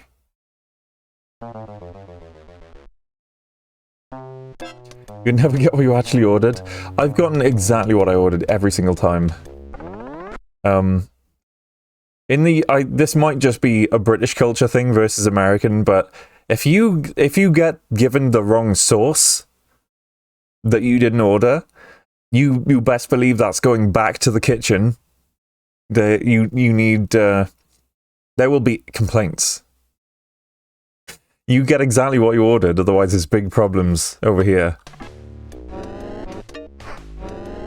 Even I've witnessed someone has ordered like a 4-piece chicken bites and like fries and like 6 chicken strips or something, and then they accidentally get like a 9-piece chicken bites, like more than they ordered. And I've seen someone take that back to the counter and be like, is this my order? I ordered like this a 4-piece and a thing and a whatever, but I got a 9-piece. And they go, oh, I'm sorry, our mistake. And like the staff member had to be like, no, you couldn't, that's okay. You have that. That's fine. And they were like, are you sure? It was like, I'm sure in the US you would just keep that.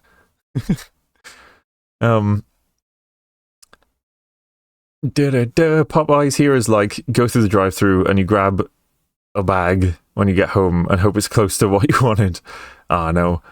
None of that here. You wouldn't get that in any UK food place, really. 2. Yeah. Wow.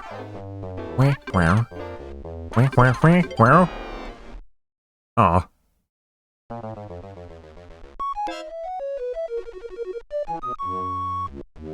Where I used to work, I had 2 to 3 good Popeyes. Now we're done. We're done with you, Taz. Where the order was perfect and quick. Yeah. If I bring back my order, they would look very angry and then yell at someone to do better. Oh, you don't want to see bad staff treatment in front of you. That's not nice. I don't know. They should do that kind of thing behind closed doors. No, they shouldn't do that at all. I don't know. I have found I'm missing a wing or a portion of fries when I get home. Go through drive-through at Burger King, KFC. Mr. Cat, I hope you have I guess occasionally. But that's why with drive-throughs, I always open the bag while I'm still at the window and just check, you know. Yeah, the minecart level, it's just a memory game, and I got other games I want to play tonight, so I'm going to play another game now. Thank you, Sturmhagel, for the chalky milk.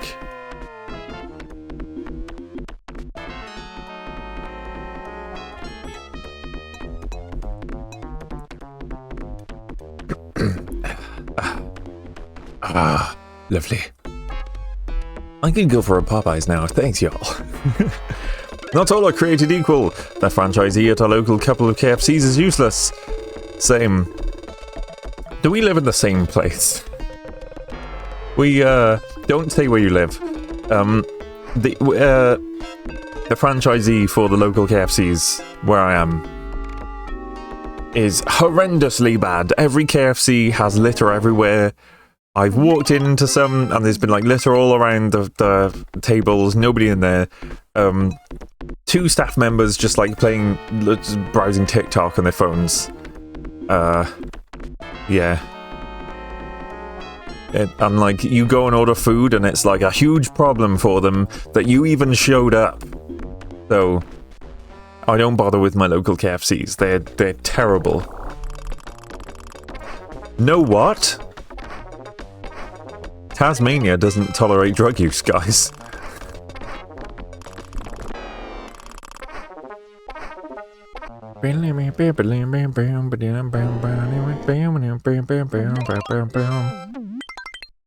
Now, the other games that I was avoiding for fear of playing them too much, that's kind of the theme for today. There's so many games that begin with Mega on the Mega Drive.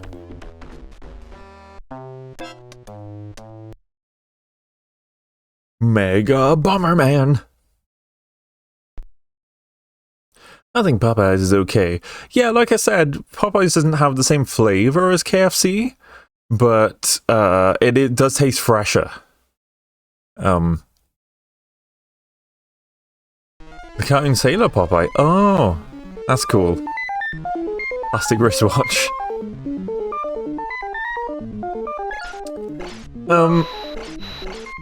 Mega Man? No. As I explained earlier, that the games I want to play today, I've been looking through some old VODs and like old videos, like clip videos and stuff.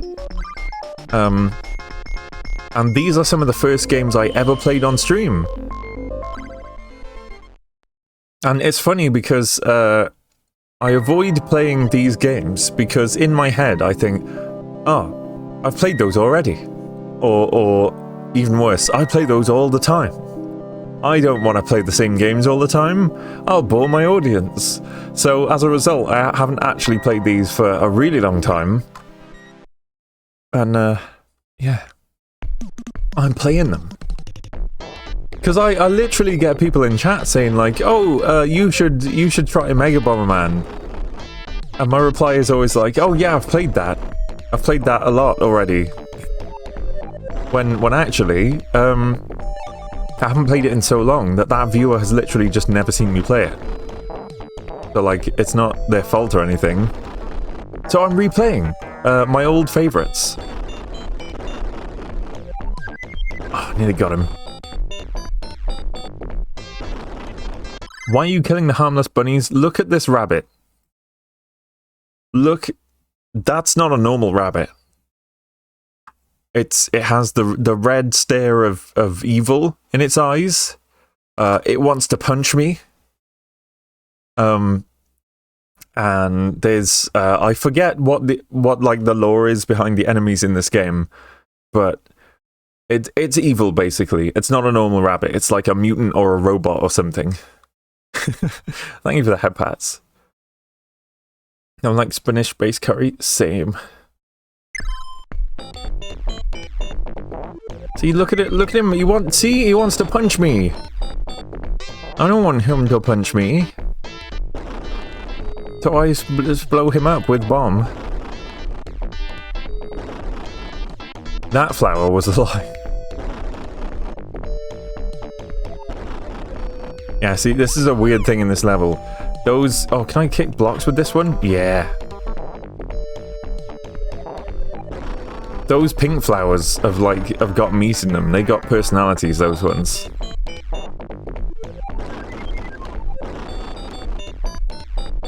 That's Rabbit Dino Blaster? Is it?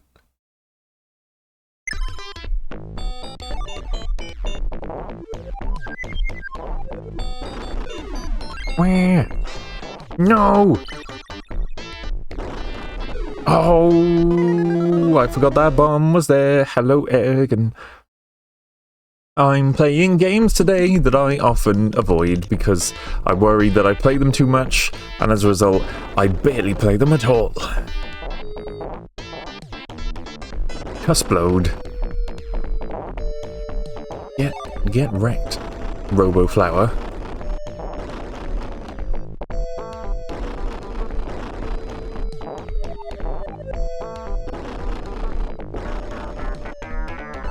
I don't think I've seen you play Mega Bomberman before. Exactly! See? In my head, I've played this so many times, so I avoid it, so as not to get boring. And yet, there are regular viewers who've never seen me play most of these. It's because, kind of as research and reminder for a thing, an upcoming potential future thing. Oh, don't corner me, don't corner me. Did you see that slick move there, where I used a bomb to block the thing, and then I walked off the bomb before it exploded? But yeah, there's a bunch of games that I literally avoid playing because I feel like I've played them a lot, but actually that just means I never play them and lots of people haven't seen me play them. So, yeah. I now feel like I'm repeating myself a lot. So I'll stop that. Always curious about you bought it in a pawn shop like 7 years ago. Nice. It's a good game, and it has a 4-digit password system for continuing your progress. Normally when you get that tablet shard at the end, any remaining blocks turn to coins and you have 15 seconds to collect as many coins as you can, with a bonus if you collect them all. But I just blow up all of the blocks first, so I don't have to do that. It's like me being like, that game I played the other month that I'm gonna get back into. Then, ooh, stop. No, my controller. I was hitting the wrong button. And then you're like, it's been 2 years! Yeah, that's what keeps happening to me. I haven't played, stupid mouse, floating mouse, head mouse. I hate that enemy. It's gross. I don't like it. Look at it. Ugh. Oh. I screwed myself over.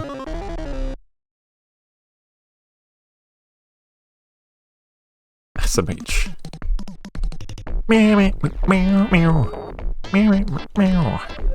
I love the music in this game though. Really cool music.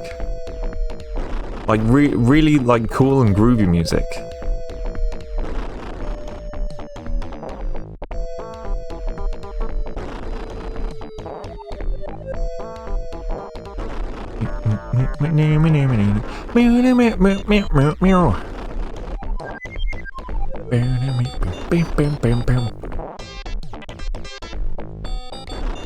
Listen to that bass. It's like meaty. It's like juicy bass.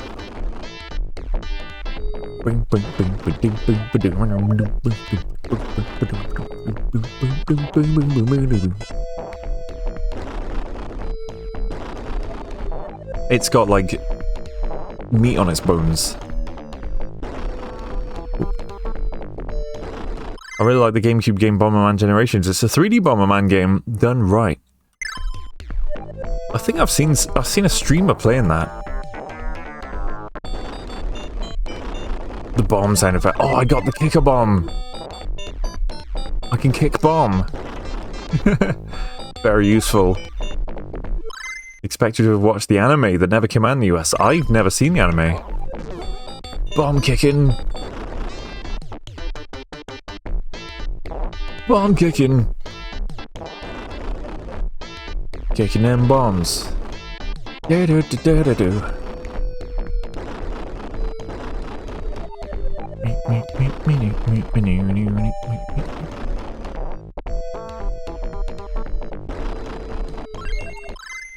This is some very low-key music for a Bomberman game. Super Bomberman 2 has the most manic soundtrack I've ever heard from any game. Yeah, it's like the multiplayer levels in this game have wacky music. It was your only GameCube game. Nice. That's the retro gaming experience that is from back in the day. It's like having like one, maybe two good games. I think I briefly streamed Bomberman Generations in a previous life. Maybe.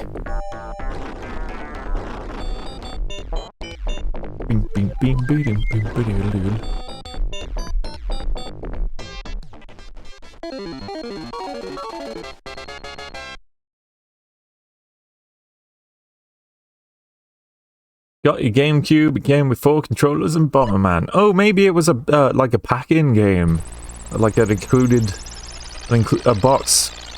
What's it called? Included in box game, something game, package game. Maybe you'd enjoy playing that game. Not saying you should stream it. As a game, as it's a game anyone can play. It wasn't packed in. You just bought it with your GameCube so that you'd have a game. I understand.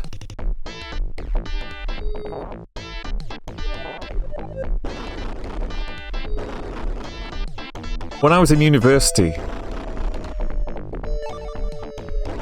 I tried to invent a genre of music it was supposed to be a lot like this, actually. But the idea was kind of based on heavy metal, but with lots of very muted tones, like leathery tones and muted tones. And I was going to call it heavy leather.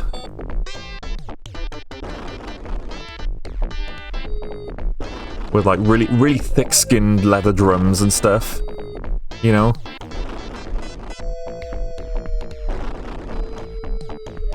So like, it would sound like caveman music. And instead of like heavy metal growling and stuff, it would just be like caveman unga bungas. No, not cow noises, no.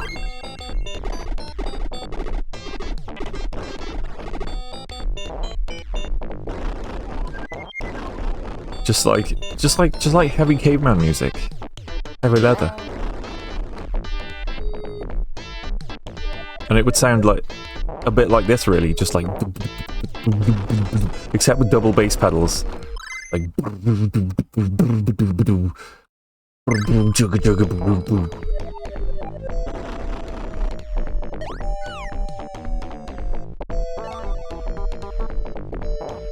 and there'd be like there'd be a song called like Krug Want Meat, in which Krug wants meat but can't get it for some reason, and that's the strife behind the lyrics, you know. You got a life preserver. Sounds like something they play in a gay bar. Oh, it does now I think of it. Sadly, the next Godzilla game, Save the Earth, is on Xbox and PS2. That's a shame. Wait, it's on... Oh, the consoles that I don't play on stream. I see what you mean now. Have a nice look, Optimus Power. It's crazy how many mediocre Godzilla games there are. Deep, yeah.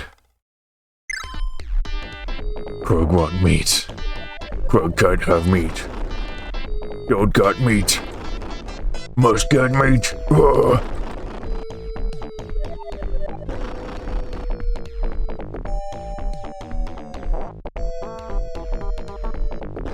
Maybe he'd have like a rival called Gungo. Gungo steal meat. Krug kill Gungo. Think of Gungo. Regret. I freaking love that. You know the gorilla the gorilla's wife meme? Have you seen that?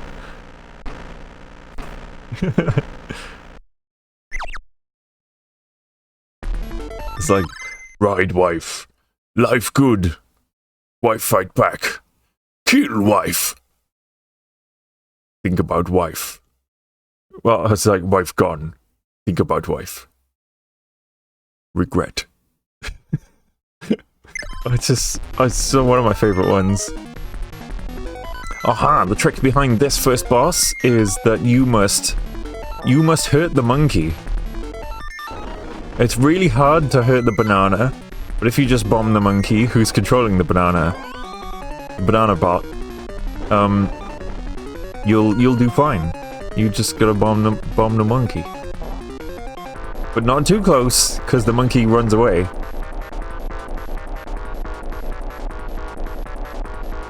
Here we go.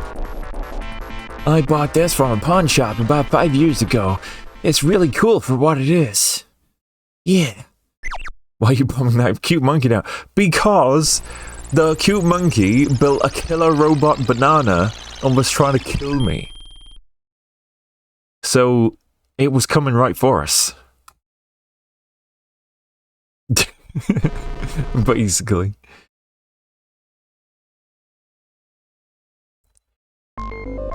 Taylor's hold his time. Oh no, that's the bridge part. Taylor's hold his time. Song is old as rhyme. Monkey and banana. Most cute things deadly. Beans! Bomb the monkey, some odd life advice. Yeah. It's the good bean. It's the cool bean.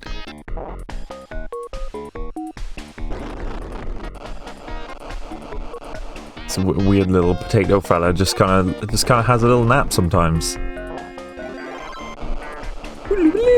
What was that? An extra life earned through having a high score, I believe, is what that noise was. That guy breathing fire.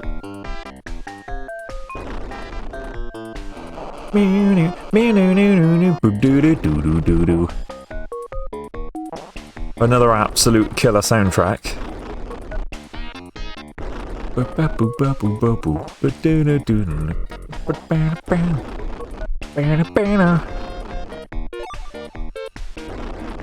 Can you just imagine like dueling electric guitars playing that riff together? Like two hair metal 80s guys just back to back with their guitars, harmonizing, doing the whole... Oh, it was too high for me, sorry.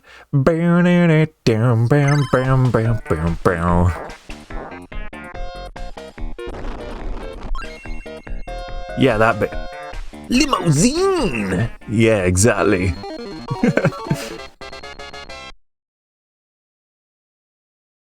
With the squeedlies and the meadlies.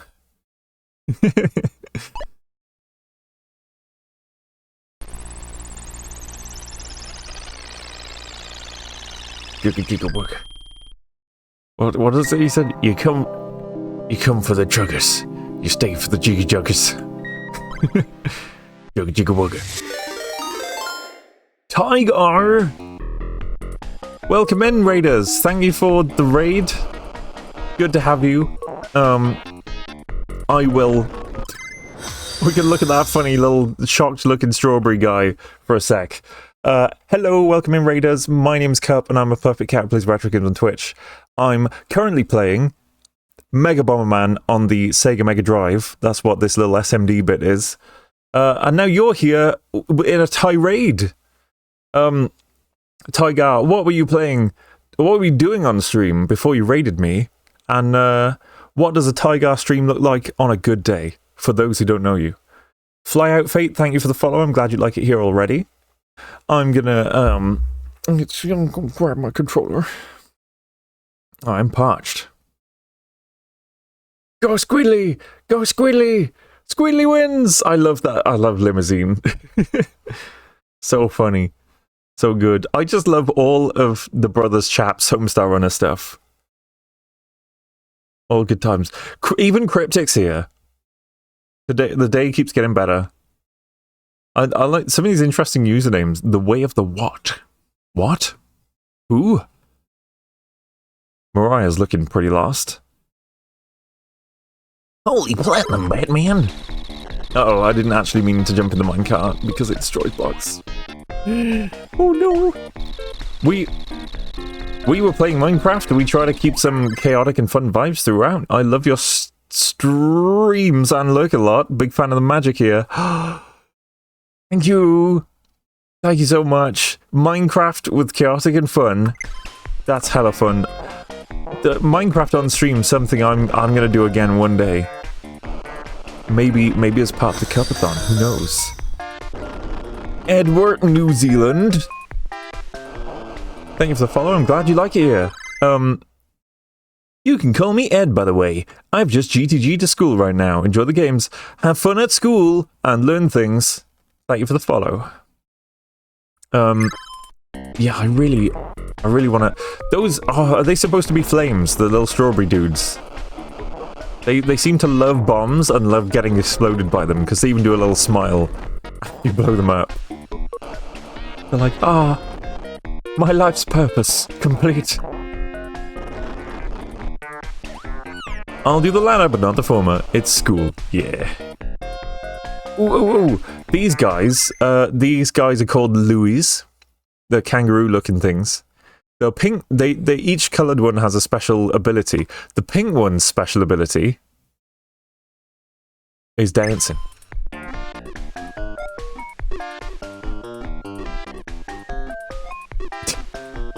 He does a little dance.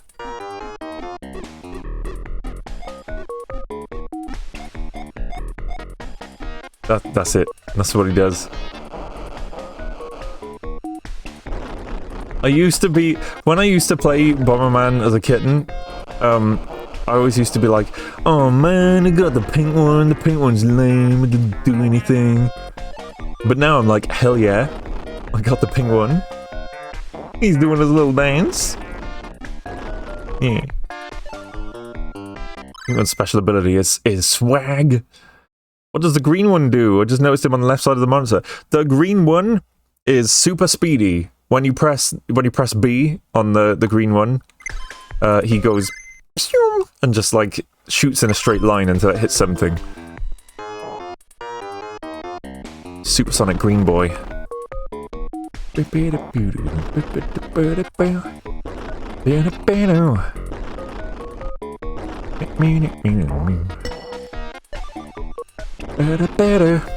That reminds me, for people who are new here, if you're watching on desktop, you can click various things around the screen.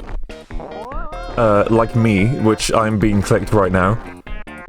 You can click directly on the stream and on the things, and it does stuff when you do that.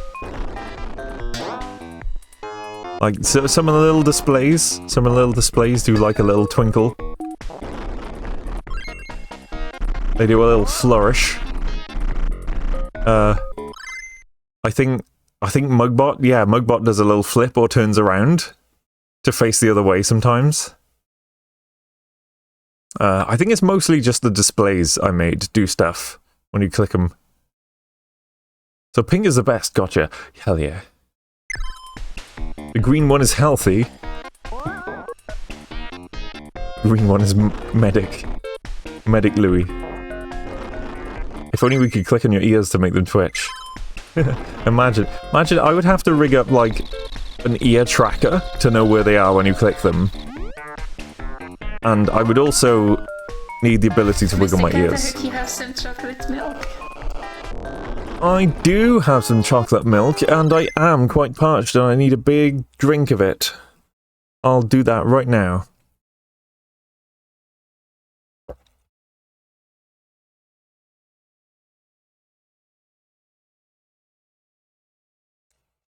Oh, that was a... Wow, I nearly drank it all. Uh-oh.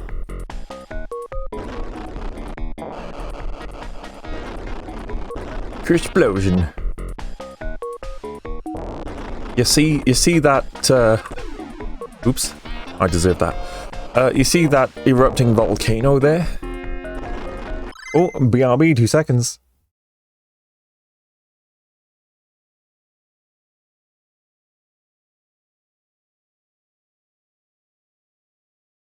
All is well.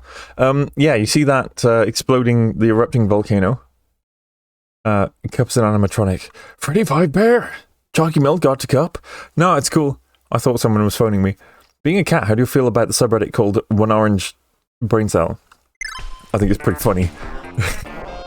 I quite like it, actually. Well, that was just stupid.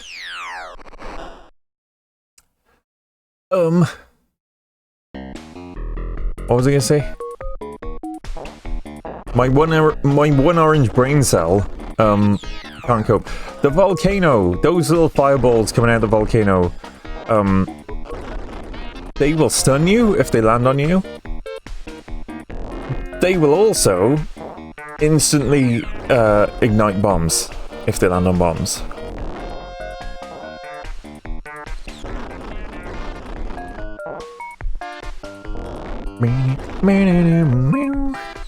The enemy animations in this are wonderful. They're pretty good, aren't they? I like them a lot. I like the sounds, I like the animations. The graphic style is all together really cozy. Really cozy in this game. And like the stuff that happens in it is pretty cute as well. For a game that's about blowing up your enemies with bombs. Uh-oh. It's very cute. Password is 8111. And now, with each game over, we're just going to hop to a different game in the series of the theme for today. which is video games that I avoid because I think I play them too much, but actually I haven't played them in like a couple of years maybe. Lots of people haven't seen me play them. These are my favourite games. All my number ones. Except Gran Turismo 2 and Spyro, because those games require big time investment. Aha. Oh. This chair. Ugh. Sonic the Hedgehog in PAL regions is a vibe. Reggae Sonic. Bleep bloop. Cup, I hope you have a fantastic Sunday. Cats are cooler than dogs. That's a fact. That's a strong... them strong words. It's a lot of dogs in the audience. You want to look around you before you say things like that.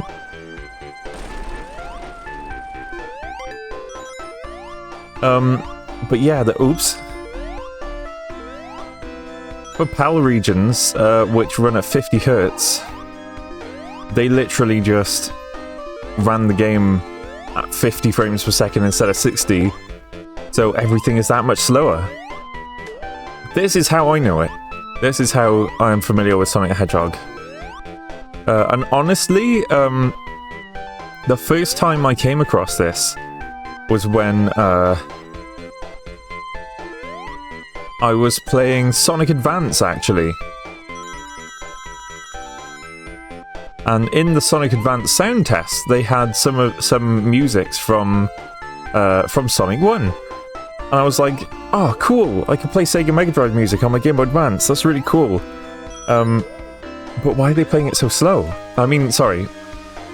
I was like, oh, this is like a sped up version of the music. Why are they playing it fast? It'd be better if they slowed it down. And then I realised they were just playing it at NTSC speed.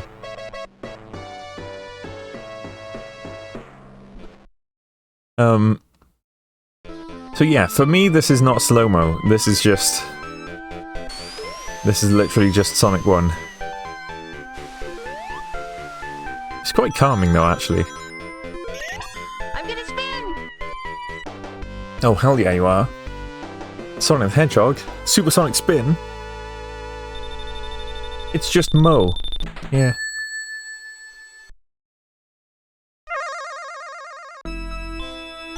Meow, meow, meow, meow, meow.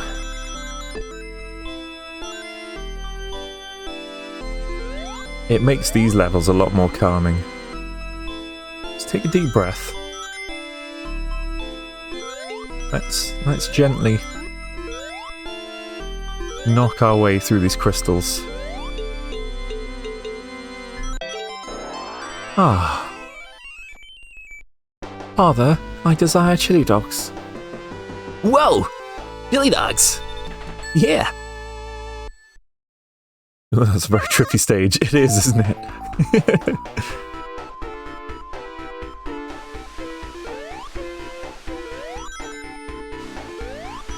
Bing, bing, bing, bing, bing, bing, bing, bing. When I first started learning bass guitar, I learned all of the bass lines to Sonic music. And I felt very cool the first time I could play this one flawlessly all the way through.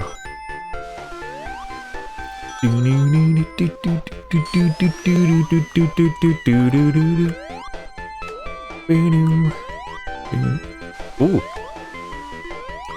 Fast motion, fast music. Ding, ding, ding, ding, ding. I'm reminded that giving Sonic vocal cords was a mistake. Whoa! Way past cool. I think I love Sonic's voice. I love it because it's ridiculous, and he's just like, he's such a stereotypical, like, edgy, cool kids character from the 90s. He's the epitome of edgy cartoon character from the 90s.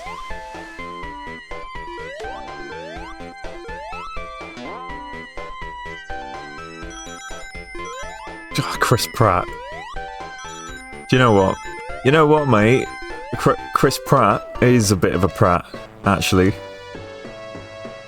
I don't like that he just played Mario with his own voice. I actually hate that. I hate that to the point where I have not seen that movie and I won't watch it. Because that's not what Mario sounds like. He's gonna save the princess! With his bro Luigi! Mario loves his bro! You know, he has to sound like that. It's... Yeah, and he's just like, it's a me, Chris Pratt. I'm Mario. Let's-a go. Like, no.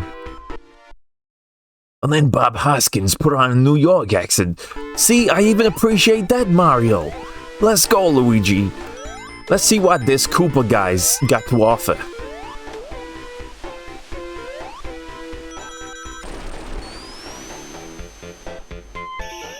That's the thing, in the 90s Mario Brothers movie, the Super Mario Brothers movie, he's just like Mr. Koopa. Same with Steve in Minecraft. That's not what he's on. Yeah. I mean, I kind of get, the Minecraft movie was kind of a whimsical, self-mocking kind of thing. And I appreciate how in an interview they said, it's titled a Minecraft movie, because it's not official Minecraft canon. It's just a movie set in Minecraft that could be... this is just our adventure we're making now, and you have your own adventure and your own interpretations and stuff. I kind of appreciate that that's how they framed it. Literally anyone else would have done a better Mario than Chris Pratt. I'd have made a great Mario. I should have voiced Mario. I enjoyed the Minecraft movie, but I'd have cut out a lot of the non-Steve humans. Yeah, same. How are you a cat? How are you, cat? Oh, I'm doing great, actually. The only version of the Minecraft movie I've seen or will ever see is the unfinished CGI leaked version, and I honestly think that made me like it more. Oh yeah, I saw some of that, but I got the full one then.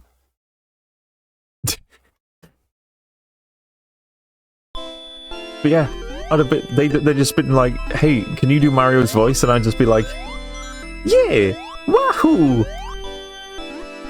Let's go! And they'd just be like, great, close enough. We still don't want to use Charles Martinet for some reason. Even though he's doing fine.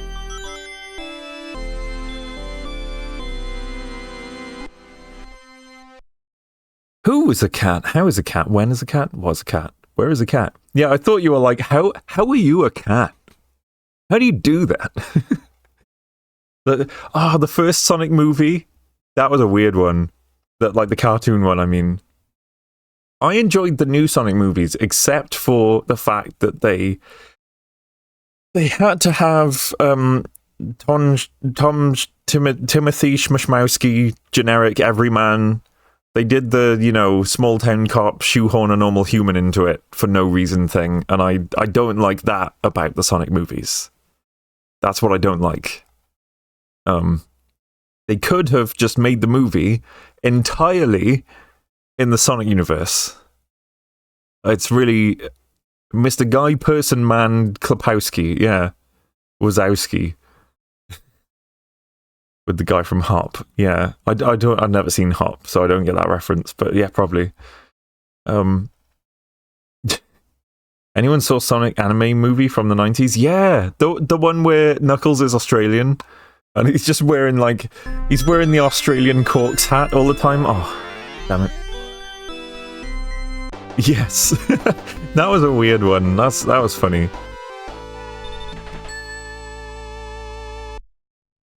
I watched it. I watched it for the sake of having watched it, you know? I watched it for research. It was alright.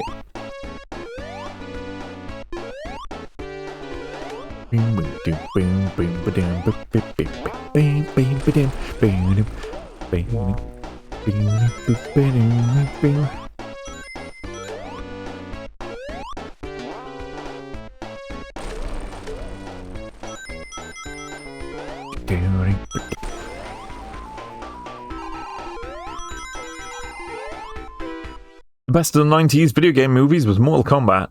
I haven't seen that one. Out of the live action ones, it's the only one that felt like it wasn't ashamed of the original source material. Oh yeah, because like even the Super Mario Brothers movie was just not set in the Mario universe at all. It was like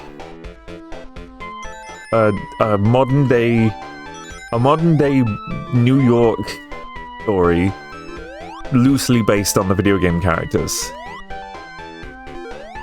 To the point where I found it quite frustrating to watch, actually.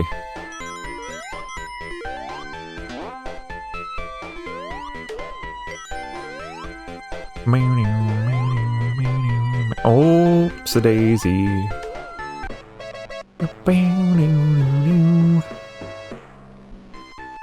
Oh, see, the modern remakes, they let you spin dash in this game and it ruins it. If you want to get up that loop, you gotta go back here. You gotta get some momentum. See, no spin dashes here. Oops. Springs though. If you're on a hill, well, you're out of luck because Sonic is all horsepower and no torque. He's all top speed and no acceleration.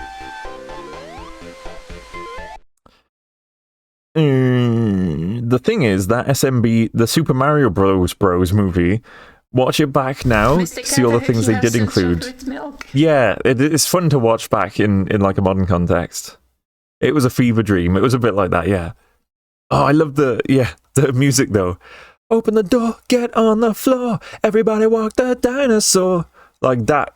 It made me like that song. That song is 90s as heck. Also, thank you for the chalky milk, Blue Seb.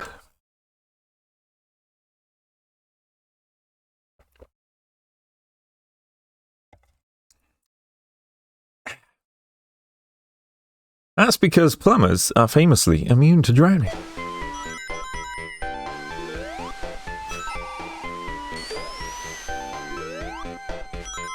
Oh yeah, Sonic can't breathe underwater like Mario, yeah. See, plumbers are resistant to water-type attacks. Sonic James. We're playing Sonic Video James right now. In Sonic, James Marsden is an average guy when a cartoon character enters his life and he saves it to lift his car. In Hop, James Marsden is an average guy when a cartoon character... Who's the cartoon character in Hop? He's a magic... I don't know about magic. I mean, he's got, like, speed powers. Calling it magic feels weird. He can't even breathe underwater. It's the Easter Bunny. I mean, water is just Sonic's weakness. It's like in the open... Oops, the spike bug. The spike bug is... This is an early version with the spike bug. You are, even when you're supposed to be invulnerable, you are not invulnerable to the spikes. He's magic when he goes supersonic. Yeah, but... Oh, get off. Calling Sonic magic, though, doesn't feel right. I would say... has the powers. He's got the power!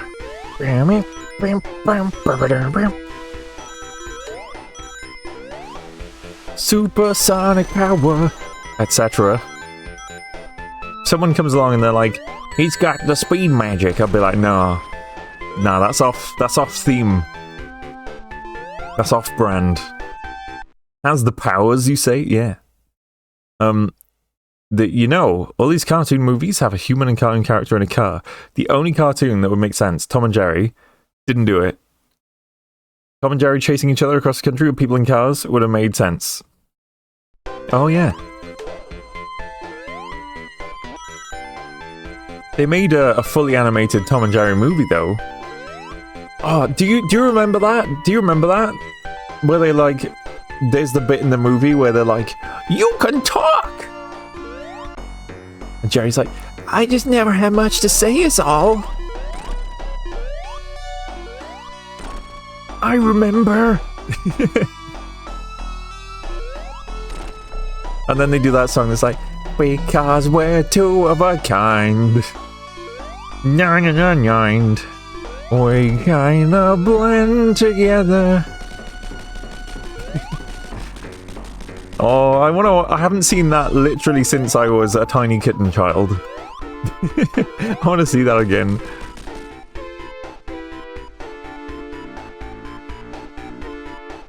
I remember loving that movie. That movie made... Okay, right. Here's a thing that I only recently learned. Right? I'm just kind of putting the last of the dots together right now, actually. Because I saw a video, there was a video by... Hang on, let me string some thoughts together in a coherent order. I saw a video blog by a trans man talking about his childhood, in which he said, "When I was a child, I thought I was a robot. I did not feel like a normal person." And they said, it may also have just been an autistic thing, not a trans thing, but who knows. And I watched that video literally earlier today, and I was like, oh my god, I did literally think I was a robot when I was in junior school. And I told my friends that I was actually a robot, like a human robot being, thank you for the headbats, being piloted by Jerry from Tom and Jerry, and then I was actually secretly Jerry the Mouse. And then I was, for a bit, actually I was secretly Tweety Bird in a human robot.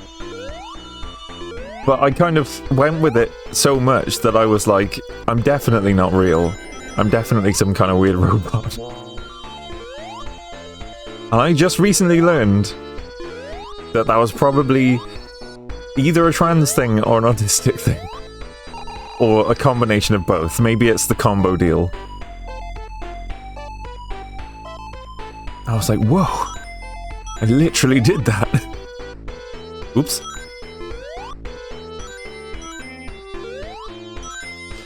In Sonic 3, the film about magic rings, mad scientists, flying foxes, etc., I found the part where they just sit around on the moon chatting with no suits or air, rather unrealistic. They do that in Sonic Adventure and games all the time. The Sonic guys can just be in space. Don't worry about it. The Rodney Dangerfield cartoon about the dog. Rover Dangerfield. Oh, no, I don't remember that one, actually. Rover Dangerfield. I think I've seen trailers. Used to run on Cartoon Network all the time. Actually, a puppet cat piloting a robot. Yeah, as it turns out, yeah. Middle school syndrome. Probably why I remember it. It was an alright movie. I remember Doug Walker didn't like it very much. Curse that Doug Walker not liking nice things.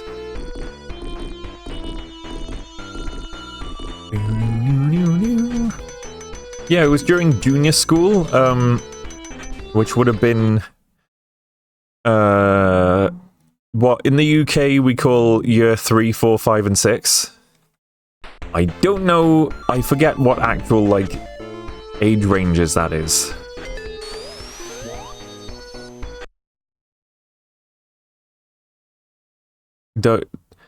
Who's Doug Walker? Breathing in space, easy. Breathing underwater, literally impossible. Yeah. What part of an anamorphic hedgehog from another dimension that can run super fast and speak English did you not find realistic? Do you mean his critiques are often awful? I believe critique is spelt with a Q. Is it not? He is a critic. He publishes critiques. Writes Cup is a cat in red pen on your homework. See me after class.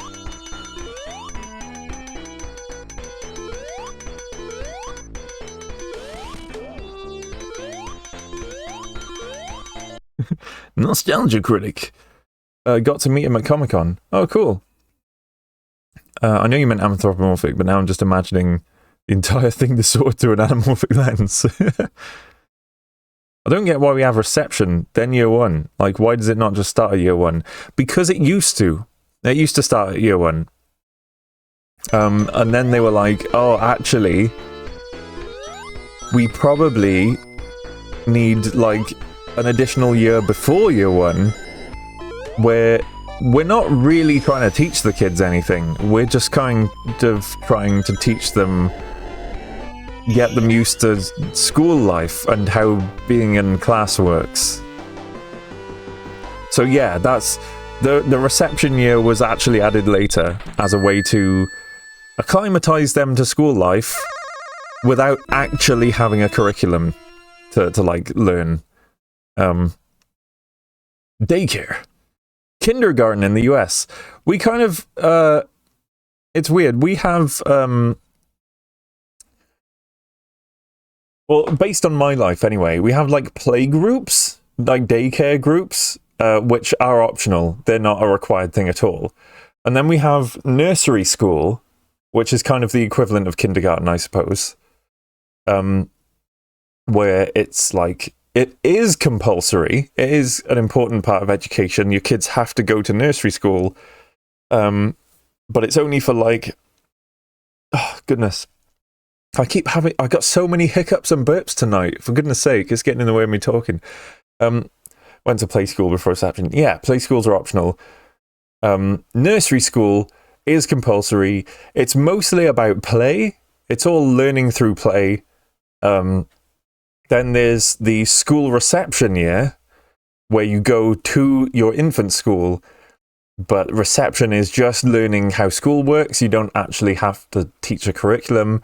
Then you do year one, where you start learning school subjects for the first time, like how to read, stuff like that.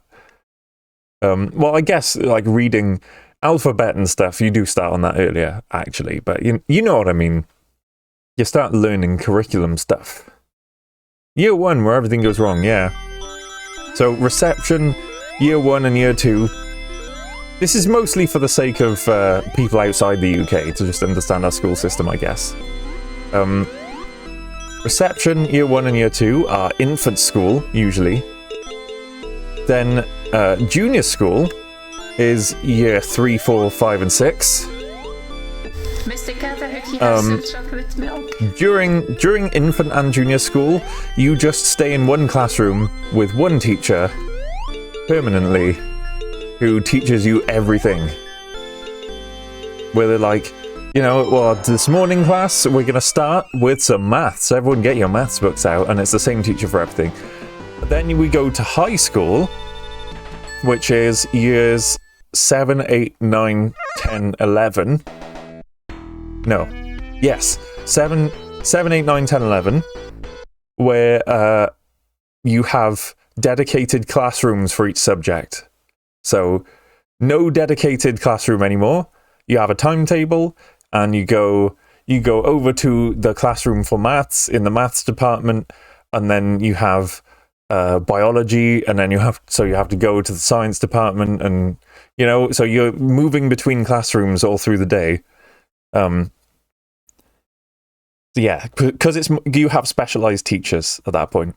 Then after year 11, most high schools have year 12 and 13, where you can stay to study your A-levels. Those are optional. You can leave school after year 11. At the age of 16, I think, you can leave school and just go make your way in the world if you want to. Most people don't. Because you could stay in school, do years 12 and 13. Also known as sixth form, but that's like an older term. A study for your A-levels. Alternatively, you could go to a college and study A-levels there. If you want to study more specialist A-levels, like, you know, a specific type of engineering or an art college or something like that. And then after college or sixth form, some people go to university, which, confusingly, Americans refer to as college. But no, college and university are different levels in the UK. Oh, thank you for the chalky milk, Sturmhagel. I didn't notice. I'll have some now.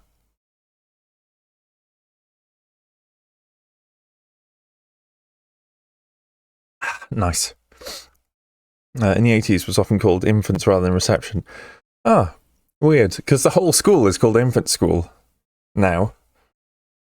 Back in the day around here, they used to just have all the kids in the area go to a one-room schoolhouse with one teacher teaching every grade level at once. Oh, wow. Yeah, that's rural schooling. Not anymore. Mandatory education until age of 18 the last few years. Oh, in the UK, is that so? That's changed since I was in school. The local museum has a reproduction one-room schoolhouse featuring a lot of artifacts. Oh yeah, so in the UK you have mandatory education until 18 now. Well, that's good that there's more education. But yeah, it used to be that you didn't have to do sixth form or college. You could just leave and make your way in the world when I was in school. But I guess now you have to choose either stay in school, do your A-levels there. The school will tend to do the generic subjects, you know, maths, IT, physics, biology, chemistry. You know, they've got all the generic subjects you can do A-levels in. But if you want to do an A-level in something very specific, like, I don't know, beauty school or more hands-on engineering or something like that, you can go to a college instead of sixth form, instead of years 12 and 13. College and university are different here too, but we seem to have forgotten the difference. Most of us went to college thinking it was a university. I see. Fair enough. Because, yeah, some people are like, ooh, la-di-da, she went to college. I'm quoting from the film Matilda, by the way. Whereas, like, they're referring to what we would call uni.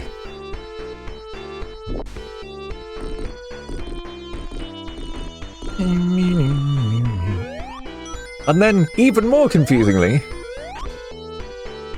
the universities themselves have different departments which they refer to as either colleges or schools.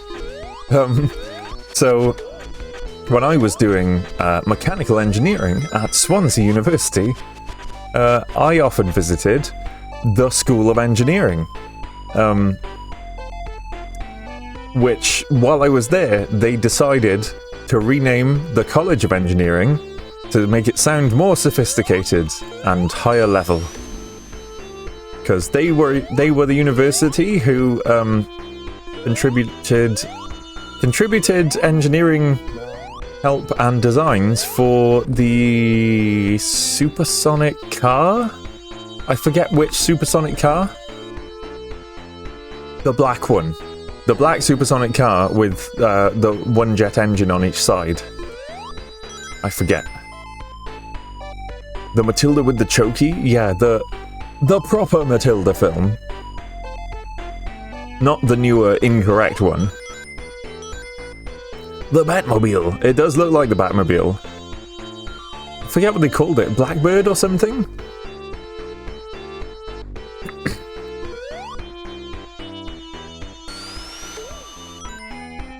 I was on the Formula Race team at Swansea University, but I was on the Formula Race team during a really bad year for the team, where they didn't enter. And, yeah. I put my heart and soul into designing... hang on. Let me just... I'm adjusting my posture again. It's really annoying. So the Formula Student race event is it has restrictions. You're restricted by engine size. I think they have to use a specific engine actually. And the intake is restricted. That's the main thing. They have intake restrictions. You have to have a restrictor plate on the intake manifold with a... between the inlet manifold and the throttle... No, you have to have a restrictor plate on the intake manifold that was a certain diameter hole. So that was your limitation. And when I checked the rules, there was nothing against forced induction. So, I was putting my whole heart and soul into researching a forced induction design, which on a restricted engine with a restricted inlet is really challenging, but it would have let us force a lot more air in through that tiny restrictor plate and, you know, get a lot more power. It's really challenging because there just isn't the gas flow for a good turbo. Like, you can't... You could get very small turbochargers for motorbike engines, but they're really hard to come by, and the standard turbo for that engine wouldn't have worked because it's so restricted at the inlet. So I was doing a whole bunch of engineering about... We couldn't manufacture a turbocharger. That would have been very impractical and way over budget. But a supercharger, some kind of engine-driven compressor, could have been viable. So I was doing lots of research into making a custom supercharger for this. I think it was a Honda or something R600 engine. It was a 600cc motorbike engine. And I got so far, and the team leader just told me that it's just not viable at all with the budget we have this year. And they were like, I was like, okay, so does anything else on the car need doing? And they were like, you could redesign the pedal box, maybe, because that's, at the moment, we're using a really heavy one. And it could be a lot lighter. So I was like, cool! I'll design you a new pedal box. G2G, see you again soon, Sheldon. So, again, I poured my heart and soul into meticulously designing an ultra-lightweight pedal box that was rigid and felt good under the feet of the driver and everything. And all they said when I finally, like, showed them the design was, I'm not drilling that many holes. I was like, I will. Like, I'll get in the workshop. I'll drill that many holes. So I was using, like, box section.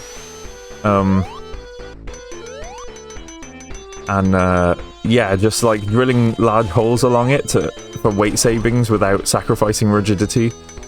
Oh, that's bad. And yeah, they were just like, I'm not drilling that many holes. Nah, it's too... The one that's in there's fine. And then there was so little action that they basically got to a point and they were like, nah, we can't really enter this year. There's not enough time, we got too much to do. We'll have a go next year.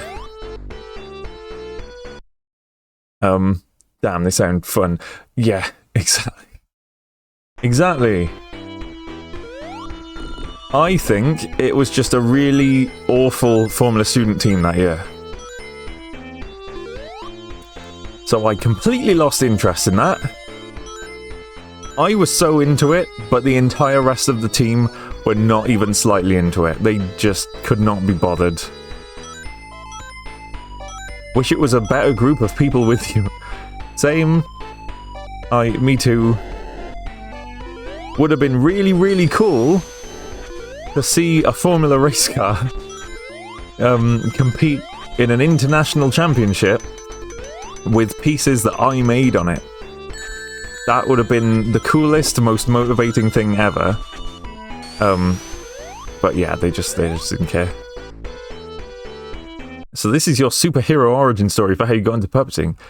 It's how I had the, the mechanical ideas and the wherewithal to execute them.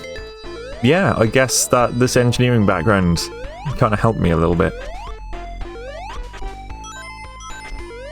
Bam, bam, bam, bam. Because I know people there's the rule about not spoiling the magic and stuff, but on a base level, something I'm quite happy to say is that I am a stick puppet. Some people are like, oh, is your hand up in that cat? And I'm like, no, actually. Not. Completely custom-built stick puppet. Doodly-doo-doo. Just can't get the staff. I know, right? Sounds like the second seat at the Red Bull, to be honest. So what you're saying is that Cup has a supercharged induction-based inlet for airflow to keep you cool. I mean, cool. So you're like Tom Servo, got it. Custom engineered. But I do wonder how you drink. Through a straw. You are very thin, Cup, but I don't think I'll call you a stick puppet. I used to be... Have you seen my ancient VODs on YouTube? I used to be very thin, and then I put on some healthy weight, and now I'm a bit more well-rounded all around. I used to be like a drab sock. My old videos look tragic when I look back at them. But, you know, you gotta start somewhere. Because, to quote Jake from Adventure Time, sucking at something is the first step to being sort of good at something. I don't know how you keep this stick in your head, though. This is making me think of that wonky Sonic Ice Lolly with the gumballs. I've had one of those. It's so funny. Good to see you gain some stuffing, Cup. Yeah, but a healthy pudge. Cup didn't actually put on weight. He just fluffed out his fur a bit. I did do that too, actually. I got better at personal fur care. But that, like I was saying earlier, someone asked if I was machine washable, and I said no. Actually, powder, gentle brushing, and a lint roller. Sometimes a vacuum cleaner.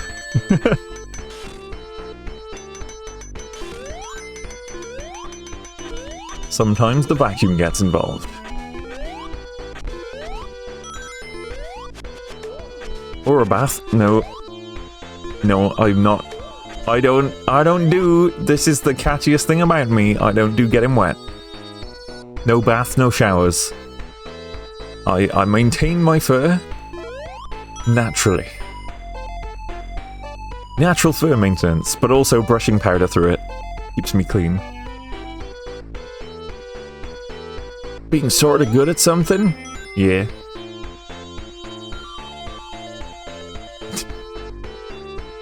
People trying to get bingo slices reminds me of that ancient Millhouse meme from 4chan. Because there was this is back in the day when I was watching history be made on 4chan. Who is this hacker known as 4chan?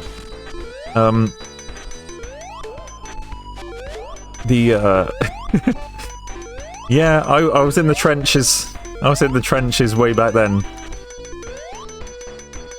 There was that one 4chan post that explained why memes are called meme. No. The post that is the reason why memes are called memes, actually. Because they were called image macros before that. Yeah, they were called image macros. That's what people called memes. Or demotivational images or something. Sometimes. And there was this post on 4chan that was like, what are these? What do we call them? Like, there's got to be a name for them.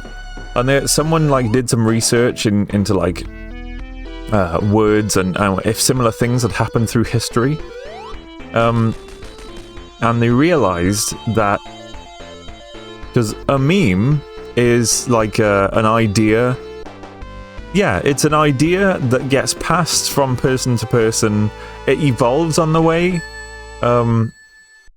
So like they can change and stuff. And he was like, yeah, so the word meme actually works for all of these. I think we should call them memes. And so people called them memes from then on. But on that I'm pretty sure on that same post, there was a Millhouse image macro where he was like, "Can I be a meme?" And everyone was like, "No, you can't just say it's a meme and it just become one. It takes time. It takes time for it to like settle into the internet's psyche." Cup stuck in the vacuum cleaner hose. Cat. We called them image macros, as was the style at the time. I love that. Oh, I posted a meme like that in the memes channel on my Discord. Right, there's a Doctor Who reference here. And that's how the Millhouse is not a meme started. Exactly. It was like the meme was that Millhouse really, really wants to become a meme and people just won't let him. And so that in itself became a meme. Cope! That's my favourite part of this level. I always pause it there. Yeah, he would just show up in random comment sections just being like, am I a meme now? And everyone would just be like, no, F off Millhouse. Why did they write Cope? Alright, I have to head out for the evening. Thanks for the stream, Cup. I hope you have a great day. I hope you have a great day. I'm already having a great day. But 2 seconds, let me just check my stuff, because I just remembered that while I was mid-yap, I missed a call from my mother. And it might have been important. I just need to check if it was important.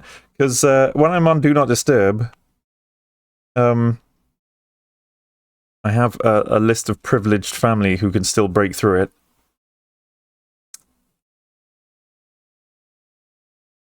Oh. Okay, it's not urgent. She just would like an urgent reply. Mum, if you're watching, yeah, sure, no problem. Even though I don't actually need to come over now, I will anyway. Alright, after... So Sentinel's going, yeah, I read that one. That's where you go to win a coupe, but they lost the U in shipping. I wonder if it's one of those Japanese things. They wanted to put, like, an inspirational word there. And they were like, what if we encourage the player to keep trying? Let's put the word cope. You know, I think that's actually what it was.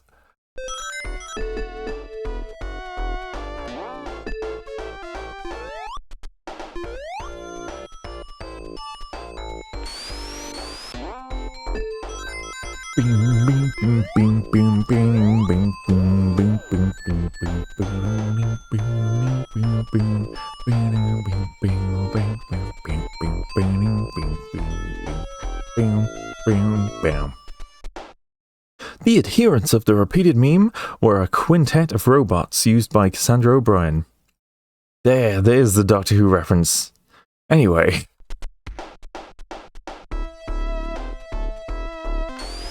Doctor Who reference? Hello, Cup and Chat. Hello, Chloe Raccoon.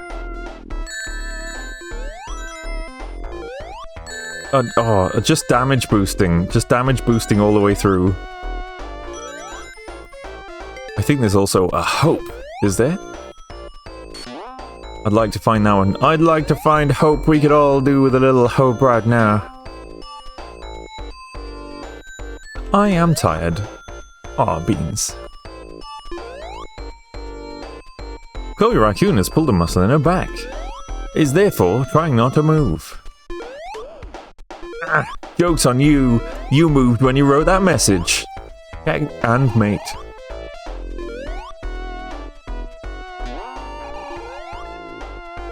That's right, I one-upped you on the internet. Why'd you look like a fool? Oh, I love these half pipes. You're like a skater.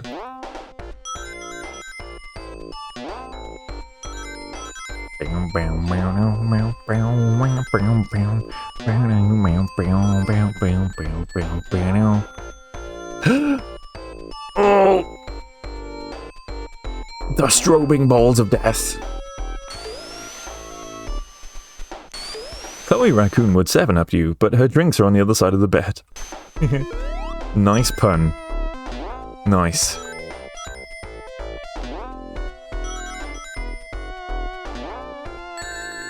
Ow. I was trying to collect rings to get, like, a bunch of rings.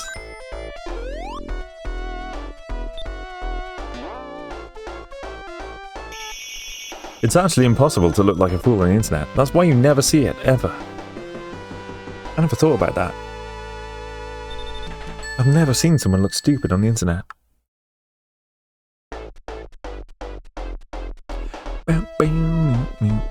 Spring! Can you... hold on. Can you get stuck in an infinite loop here? No. What if I hold down? Ah, if I spin, I can. Yeah, if you just hold the down button.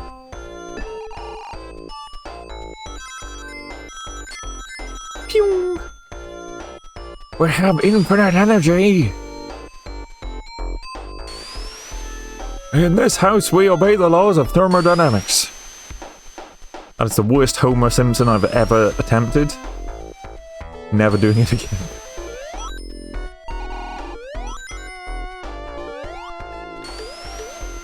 Oh, ooh, no. Homer Simpson's a really hard voice to do. I can do, like, a classic Homer. Like Simpsons pilot Homer, where it's like, Marge, bring me the boy. I need to teach him some manners. There's cope, up, on, and CPU. Ah, of course, yeah. So what you're saying is there's no hope. No hope for us. No! The spiky lad! No, he's so spiky! Sprunk!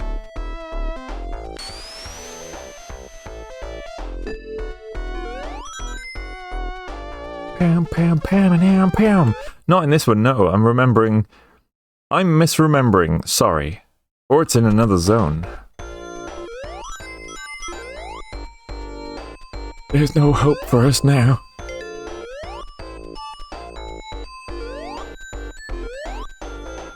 But as long as we have each other. The hope is the friends we made along the way. It really is. That really works. No, my platform ran away and I jumped into the spike ball. He's so spiky, says the cat controlling the hedgehog. But I'm the spiky boy. I'm not supposed to be got by spikes. That's illegal. Pam, pam, pam, and pam.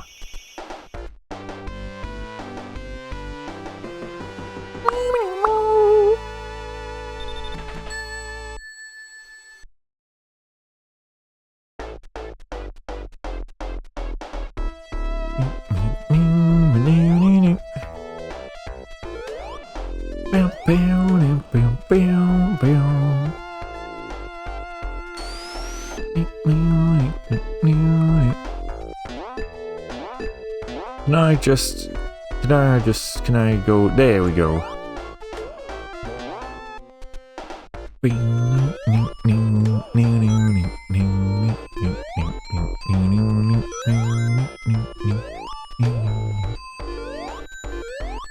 Learning this bass line always confused me a little bit, because it sounds like maybe I need a 5-string, but you don't.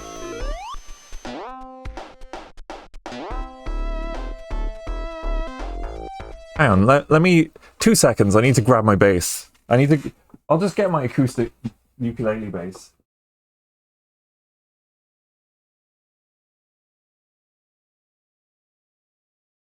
It's the lowest note. Do do do do do do do do do do do do do. Bear with a sec. I'm just going to play my... There's no room for me to play ukulele bass on the camera. It's out of tune. It's also fretless, so bear with me. Let me tune it. Ugh. Can you hear it, by the way? Let me make sure I got no noise suppression and noise gate are on. Okay, I'll turn those off. There we go. Right, that's coming through. Let's tune her up.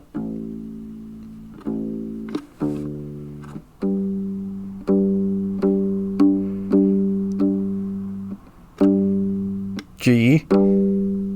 There it is.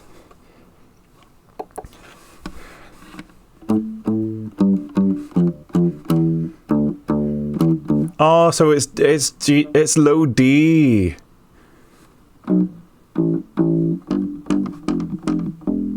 And then it's meant to be down tuned.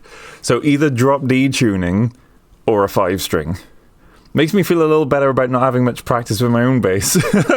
What's that supposed to mean? This is it's a ukulele bass. It's tiny. It's got rubber strings. It's also fretless, so it's really hard to play right. But like one of the most complicated things I could play on it is like Jaco Pastorius's The Chicken.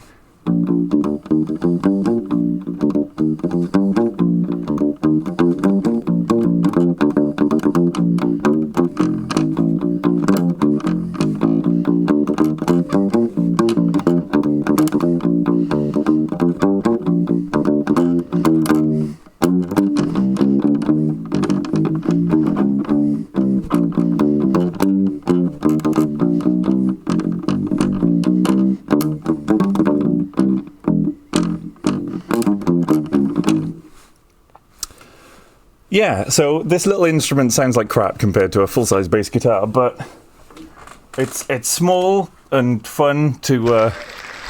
Thank you. Thank you very much. It's small and fun to just, like, pick up and just play. Little acoustic uke bass. It's a lot of fun. Thank you for the headbuds.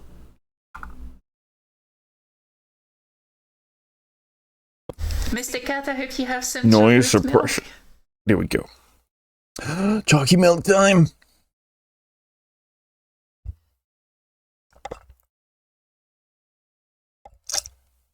Oh, it's nearly empty. Well, those are bubbles in the straw. Up needs a little base to hold. Yeah.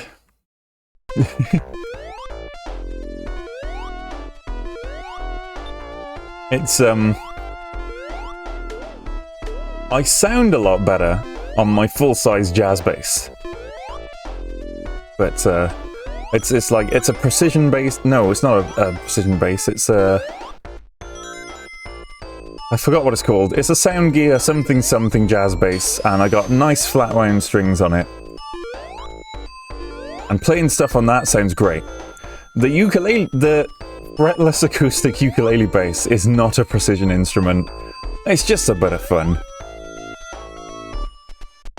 But yeah, the fretless nature means it's not easy to play consistently in tune. But if you're close enough, it's close enough, you know? It's fun being able to slide sometimes. You can like smoothly slide a note. Or sometimes I use it to replicate the style of oh, Cody Cloud, thank you for the follow, I'm glad you like it here. Sometimes, because I do play in a bluegrass band, sometimes I use that bass because it sounds sloppier, and I kind of replicate the style of a washtub bass, because I can slide the notes and I can play the notes out of tune as well. So instead of like a, you know, instead of a very tight in tune kind of do do do do, I can do washtub bass style and just be like do do do do do do, like the South Park theme. And it just, sometimes, it just suits bluegrass music a bit better. I'm not a bluegrass fan. Oops. I'm not a bluegrass fan. I don't listen to bluegrass. I just kind of ended up in a bluegrass band with a lot of really fun musicians, and it's just tremendous fun. Really crazy fun to play, especially when people are like really getting into something and the guitarist and the fiddle player start singing in harmony. There's another cope. And there's like, you know, people sat around with their pints of beer, start slapping their knees, and you're just like, hell yeah, it's a good time.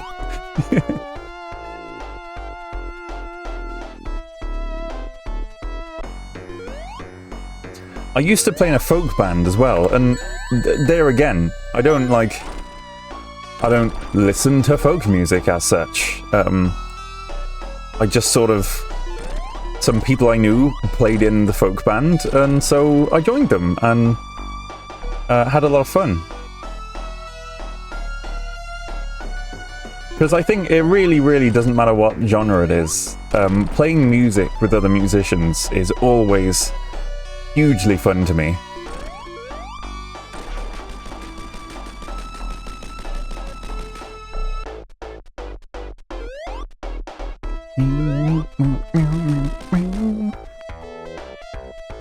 I love those moments where you kind of... You're really, really, you know, laying down a jam, and you're just kind of looking at each other, and you're all in sync. And then like one of the musicians kind of looks at you and they're like, "Hey," and you're like, "Hey," and then you both start like doing something different that you just both somehow thought of in sync together.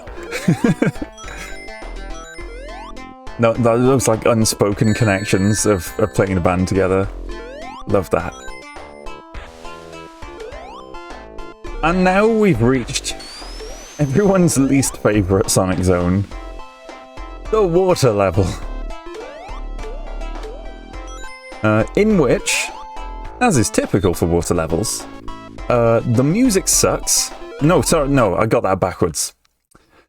The experience sucks, but the music is gorgeous. I got that backwards the first time. I quite like the music.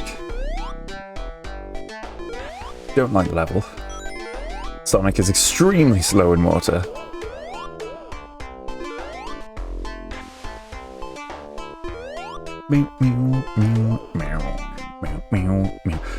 Also, this is another bass line that makes heavy use of the B string on a 5-string bass. Turns out, the guy who composed a lot of Sonic music really liked his 5-string bass guitar. And so when he was using it to compose these tunes, it includes lots of very low bass notes. And he paid attention to getting the sound of the bass tone, like the actual bass tone sounding like a bass guitar, for that reason. I would say Hydrocity/Hydrocity Zone from Sonic 3 is one of my favourite levels both to play and listen to, rare exception. That is a case of getting a water level right. They nailed that one. They really did. Mostly, if you think about it, there's an awful lot less going slow underwater. There's lots of going fast. There's lots of water-themed things, like water jets blasting you, you know, fast. Things like that. Skimming across the water surface at speed. Extremely cool. They were like, how can we make a water theme cool and let you go fast most of the time?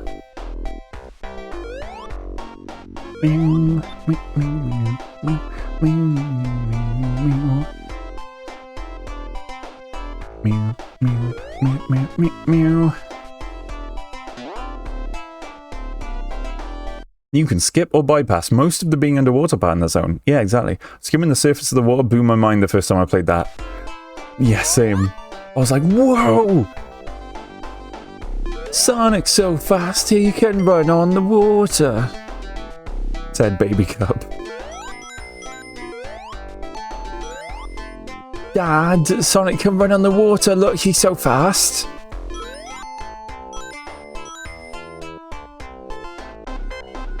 I need the wobwabs. Or a spring. That's fine too. Oh no, the cheese. Hello there. Obi-Wan, hello there, .wav. I'm totally not late for the stream. Not at all. We're only about 3 hours in. Haven't missed much. You only missed like 3 games. Some 2 hours left. Ah, you be lucky. I'm trying to not to stream for too long at a time. I don't want to like overdo it. Don't want to awaken the old thumb injury, the old puppeteering thumb injury. Which occasionally, after a long stream, it just gives me a little, you know... It just gives me a little, hi, I'm still here, by the way.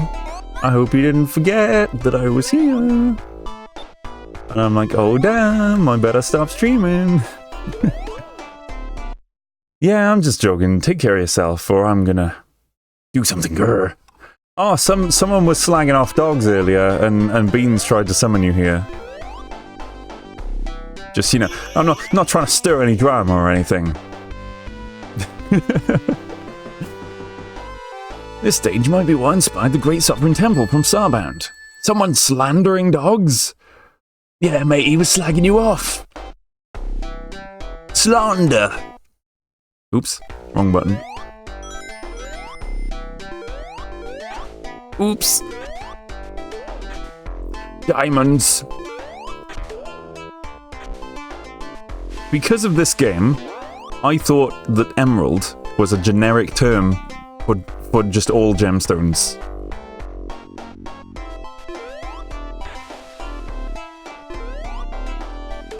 Because, you know, in this game they're like all different colours. Uh-oh. Oh. Wobwab. Angry Bowl. Yeah, I think I remember who it was, actually. They came in and they said, cats are way better than dogs or something, and I was like, ooh. Ooh, buddy. Oh, you want to look around at who's in the audience before you say things like that.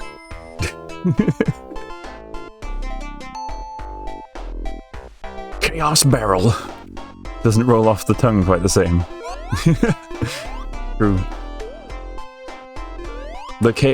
Yeah, you have to collect the Chaos Emeralds, the Chaos Barrel, the Chaos Topaz, the Chaos Ruby,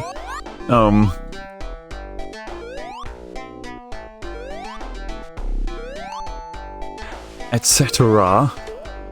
The Chaos Cubic Zirconium. Cubic the ones with the CZ sticker on them. For goodness sake. This person is lucky I can't see scroll chat back to 21:13 PM right now. I got the timestamp now though. Their time is finite. Don't forget the Chaos Morganite colour. Whoa, chat moved while I was reading it. Don't forget the Chaos Morganite and Chaos Heliotrope. Hehe. I believe they were all the same colour originally, but colours were added so you could see which ones you had. Yeah, and then I just... Yeah, so I just thought Emerald was a generic term. Because I learned it from Sonic.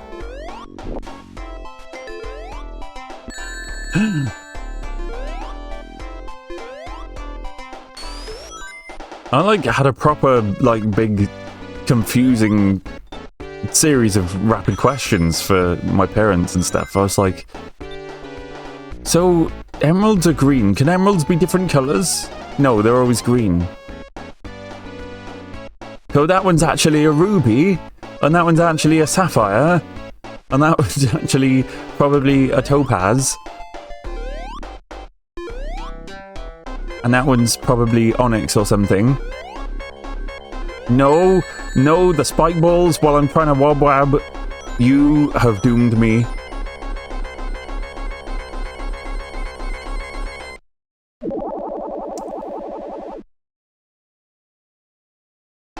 Oh no.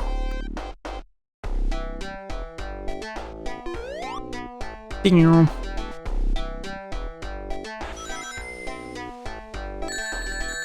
Ew.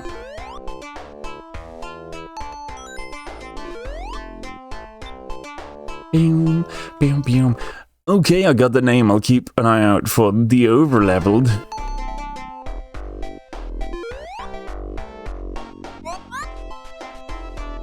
Boom, boom, boom, boom, boom, boom, boom, boom, boom, boom, boom, boom, boom, boom, boom, boom, boom, boom, boom, boom.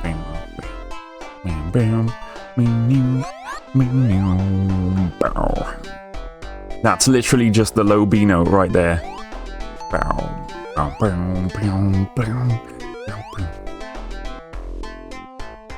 He was like, damn it, I got 5 strings, I'm gonna use them!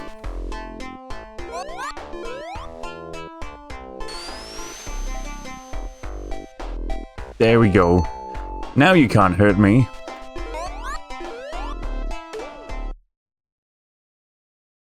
Money Dog quite literally doing a cornholio. Are you threatening me? All I know of cornholio is my dad used to have a Beavis and Butthead comic book, like a compilation, like a hardback bound book, that came with a TV remote. Where the only function of the TV remote was you press different buttons and it played pre-recorded sounds from it. Like there was one button that went, "This sucks, change it." and there was like a button that went, "Shut up, ass munch." And one that went like, "Oh, whoa." And you know, it was just Beavis and Butthead sound bites on a little TV remote thing. But they had symbols on them so that when you were reading the comic books, it was like, you know, you're reading through and then, oh, press this symbol on the remote for the corresponding sound. So that one book formed the majority of my knowledge on Beavis and Butthead because I've never really seen a Beavis and Butthead cartoon. I've never really watched it. So there was a button on that remote that went, I am Cornholio. And that's what I know about Cornholio. I can't get onto the thing. Hey, there we go. They are a snapshot in time. I shouldn't have thought. I don't think my dad still got that book. It would be a nostalgia trip to dig that out again, especially if the remote still works. With a fresh battery in it. You can see where Dario and King of the Hill came from.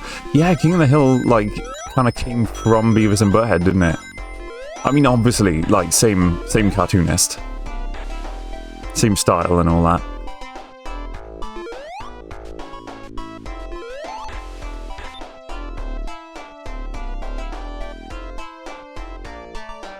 I'll tell you what.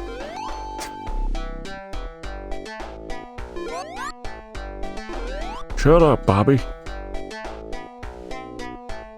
One of the funniest things I've ever seen on the internet was this little article about one of those like random articles. You just like clicking stuff at 3 AM or whatever, and it was talking about male role models and their careers in like sitcoms and cartoon comedies and stuff like that. And like it mentioned like Hal from Married with Children and stuff like that. And the one paragraph starts, Hank Hill from King of the Hill never directly states his profession or occupation. And I was like, son?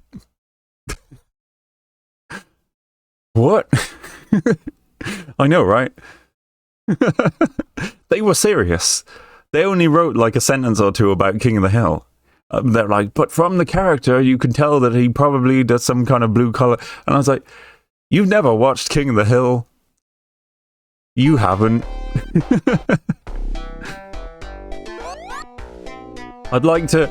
I imagined Hank Hill marching into the like journalist's office and being like, son, son, I sell propane and propane accessories. Thank you very much.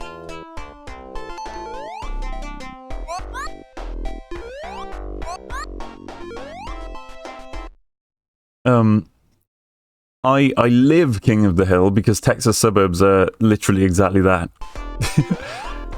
But just some like men just like stood around with beer cans.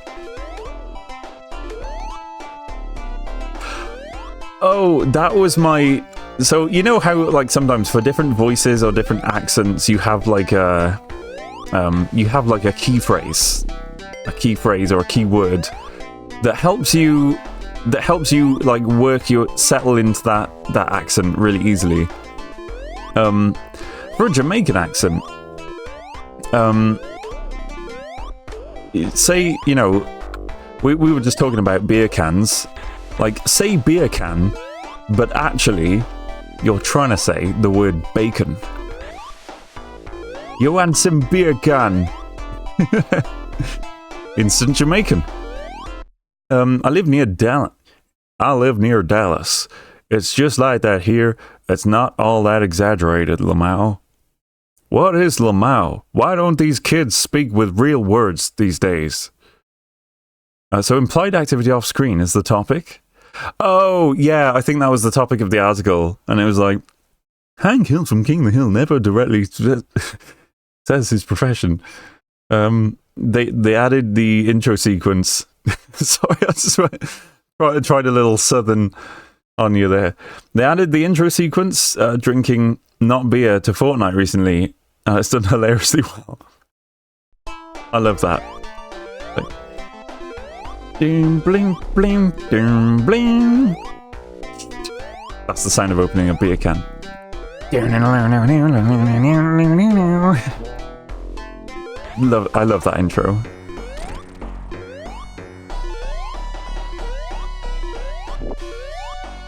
So here's the thing with this boss, right? You don't actually have to get Robotnik.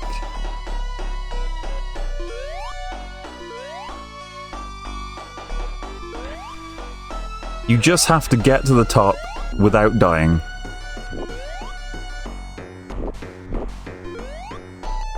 So once you let go of the rush and the panic of chasing Robotnik, it's a lot easier. Like, don't worry about it. Let him get away. Just get there alive. Because then, you can't get him anyway. Yeah. Easy as that.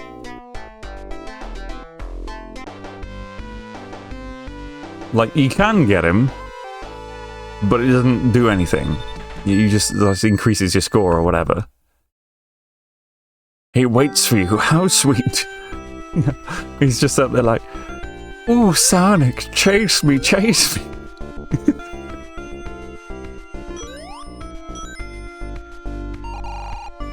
I love that hedgehog. I mean...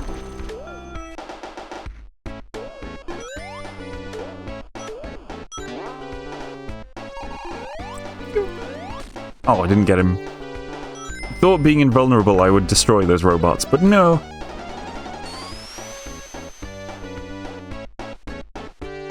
From the washed out visuals when you lean in, I can tell your ring light's working again. It sure is! Oh, let me tell you about that. I just realised how fitting it is for me to get my rainbow sub badge in Gay Month. I feel so gay. You are so gay, Money Dog. Well done. Good for you. I kind of want to build or buy one of the Sega UFO catcher boards for this music. Oh yeah, I'm blushing. Aw.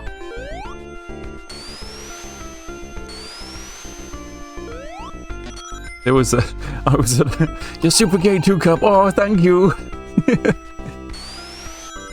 I was at an LGBTQ+ meetup, a coffee morning in my local city.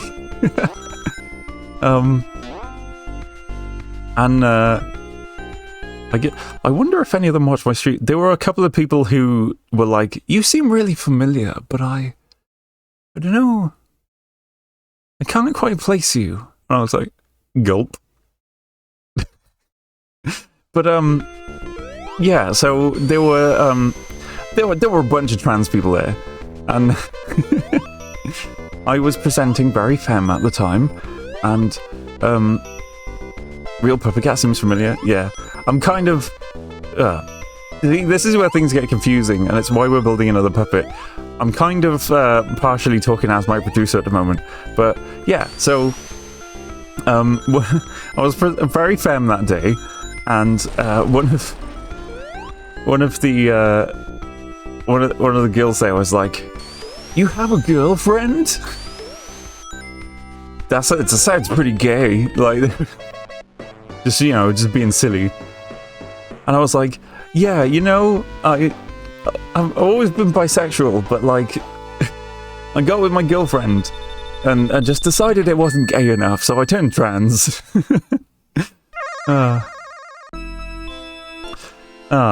Not baiting or anything, but legitimate gay creator on his channel, for real? Reek! Real? Yeah. I was like, yeah, I wasn't gay enough, so I turned trans. Ronin TW, there was a... Do you know what? I should actually put something in my About section on Twitch about it. But, I cupped the Puppet Cat. Oops, I've lost my sense of direction in this level. I'm a bit lost. I think I go this way. Where's the more gay redeem? I should make some. You like that skill react. Yeah, so I'm bisexual. I and my creator are bisexual. Always have been. I've had boyfriends, I've had girlfriends. I had a they friend. Hang on, I'm trying to think. So I, as you see before you, cup the cat. I am he, him. I'm a little man cat. I always will be. My creator, however, fairly recently, like earlier this year, came out to the community as non-binary trans femme. And oh yes, I went the right way. So been on hormones since early March, and they're working really tremendously well. Actually, a lot better than we were expecting. And yeah, trans femme. It's funny because Chucky flavor hormones. Hell yeah, Chucky estrogen. There was what was I saying? Yeah, I remember how easy feminine voice training was, because like I already do lots of voices, so it was like, oh, step one, and this is the hardest one, but you just gotta practice and practice, is raise your larynx. And I was like, okay, raise my larynx.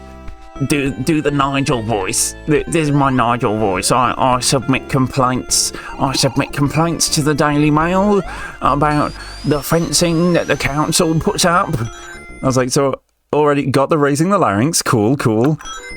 And it was like increase tone. Sorry, increase pitch, and then You know, add a little bit of this, add a pinch of vocal fry, add like the tiniest little dusting of Kermit the Frog, and you got yourself a femme voice. And I was like, oh, is that it? Easy. Obviously, I'm not. You haven't heard any of it on stream because I'm doing the little Catman voice right now. I'm just metrosexual, perhaps. Cool. Good content, bruv. There's lots of hateful people in and out of LGBT community, but your content is unique. There's always some people just suck. That's just the fact of life in all walks of life in all communities. Unfortunately, you rats, non-binary, trans-masc here. Hell yeah. But hang on. For fellow bisexuals, I do a bi 5. What's non-bi 5? I don't know. So whatever, high five. Isn't a larynx a type of big cat? You're thinking of a lynx, I think. But there should be one called a larynx. Happy Food Cup? Yeah, thank you. Or rather, Cup's producer. Yeah, so we're making another puppet to represent them a little bit more. Is it a really useful skill, though, female voice? It was a very... I felt... Oh, sorry. This is what happens when I'm actually drinking chalky milk. It it bubbles in my tummy and it makes me burpy. Oops. I felt it was like a matter of safety and comfort for everyone. That time I went swimming with my family and was in the ladies' changing rooms. I was like, the last thing I want anyone to hear in here is anyone who sounds masculine, because I'm really, really scared. Luckily though, this was a changing room with like individual cubicles, and I was like, oh, thank goodness, I'm so happy. Straight in there.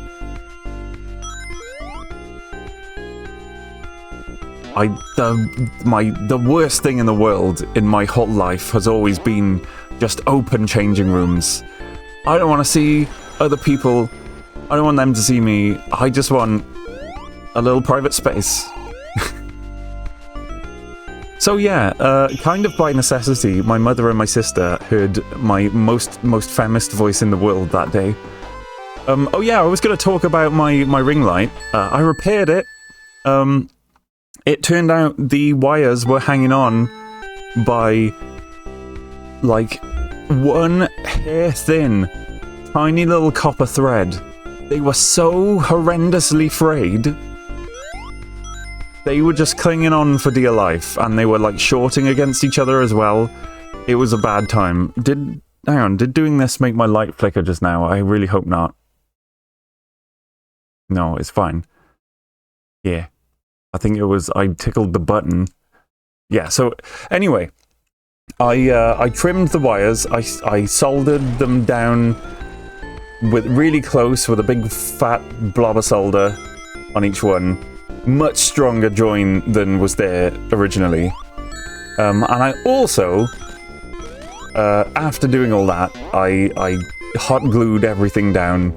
So the little switch box with the buttons inside that was the focus of the problem. It's now all full of much more strongly soldered wires and lots of hot glue. So super robust now, super reliable.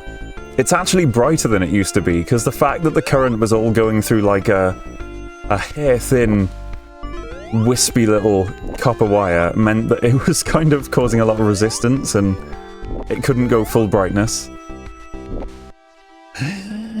Call Cup gay once and he gets so flustered he forgets what he was talking about. What are you, gay? Yeah. That's my fate. Oh.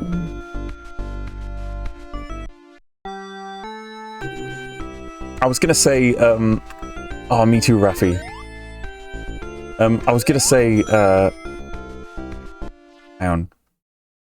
Yes, speaking of gayness, my favourite line from like the Oni-NG Dragon Ball's P parody thing is when Goku turns Super Saiyan and his hair goes yellow, and Frieza just goes like, "Your hair!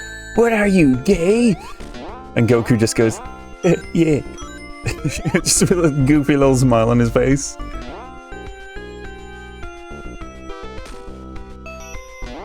Let's give the Raffy button a try, shall we?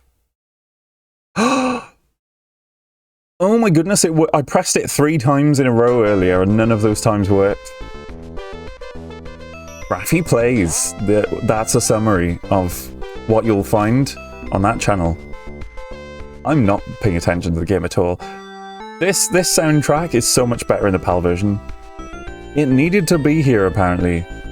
It needed B to be here, apparently, yeah. B2B. B2B networking. Hashtag APIs.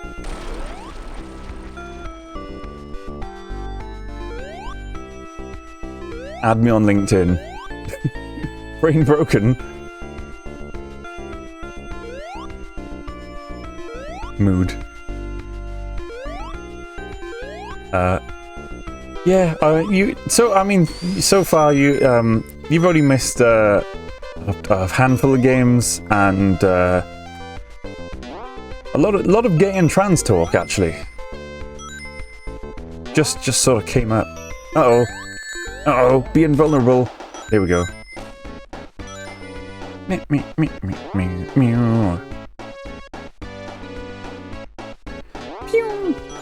We should talk more gay. It is Pride Month. Could we get gay for a hot minute? As long as it's not too hot. Children watch this sometimes. I don't want any parents to be like, "Jimmy, stop watching this immediately." No son of mine's gonna be turned gay by an internet cat. Not too hot? I better leave for the hot minute then. I'm too sexy for my stream. The cat is turned... He's turning the frogs gay! I still... That is one of the clips of all time. They're turning the frogs gay! Ah. Apparently there was some truth to that at the time. There was this there was a species of frog known to exhibit homosexual behavior under certain conditions, and like there was some kind of chemical discharge from a plant or something that was actually causing the frogs to be more gay.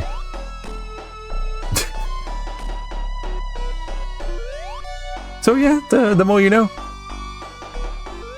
He wasn't just being insane. He was like, it was actually a thing. Like, it wasn't really a problem.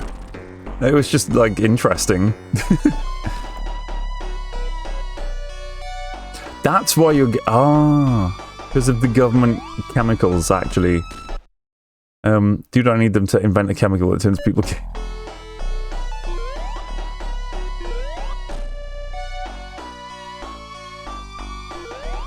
Chemical warfare. Boing. Go on. Yeah. Get me. Whee. Oh. Screwing me. I blame Acme for making me a gay furry, so that checks out. Oh yeah. Fair enough. The Joker did that, didn't he? He made gay serum? Did he? Is that real? Like in the DC universe, obviously. Oh, Blue Hoodie Boy, cup as a cat turned my son gay. I want that on a t-shirt. Aw. If there was a way to force an orientation, people would just use it to fix, quote-unquote fix ace people like me, and that's no bueno.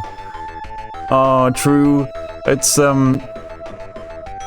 kind of sad that sometimes even, I mean, here's a prime example of people suck in every community sometimes. Even within the LGBTQIA plus community, sometimes people are like, oh, you just haven't figured it out yet. I've heard that a lot, actually. Hang on.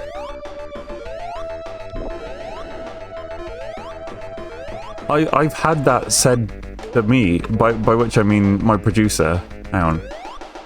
The concentrating platforms. Someone said that to my producer about being non-binary. Where...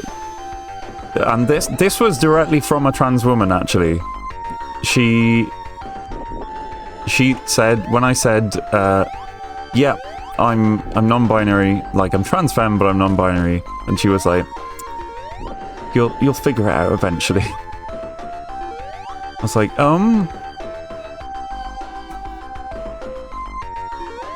that may be true. I do kind of feel like I'm in a state of flux at the moment, but also,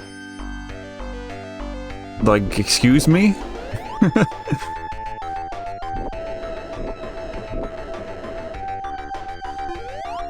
Oh, the platform! It juked me!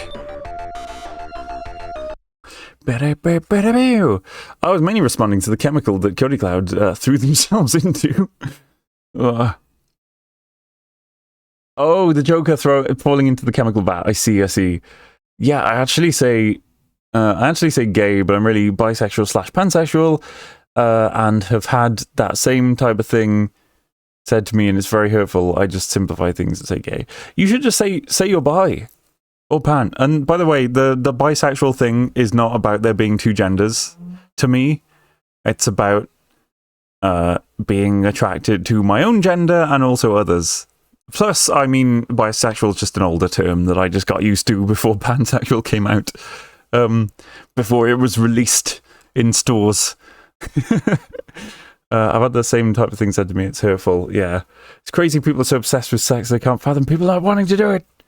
I know, right? Isn't it weird? I don't think anyone's really meant to be anything, and anyone can be what they want. Exactly. You'll figure it out eventually. It's only acceptable to say when handing someone a Rubik's Cube. I agree. Except a penguin. People can't be penguins. Oh, you can't? Una Noir, thank you for the follow. I'm glad you like it here. Despite how gay we're being at the moment. Excuse me. I'll have you know, Rafi. Weezer said it best, everyone's a little gay. Why can't she be a little straight? I like that. How dare you, my father was a penguin. No, more gay, please. I'm happy to be proven wrong, ecstatic even. I want to be a penguin. I got it, I timed it. It's there. No! Oh.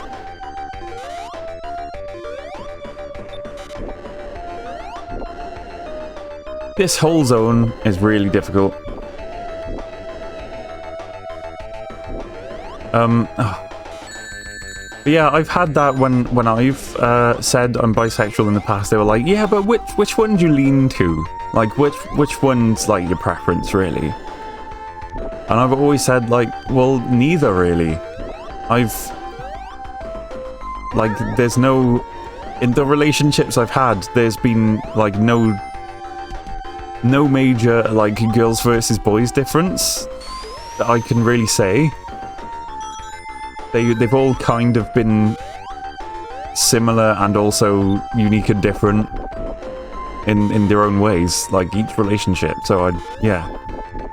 There's no preference, there's no, like, which is best, or are there any differences for me? Oh, thank you for the head pats.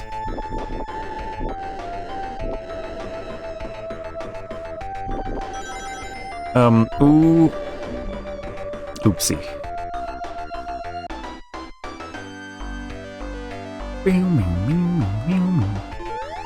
Yeah, but personally, for me, it's always been about finding the right person. And I have found that, largely, gender is only like one piece of the puzzle for someone's personality, for their identity, you know? People are made up of a lot of different traits.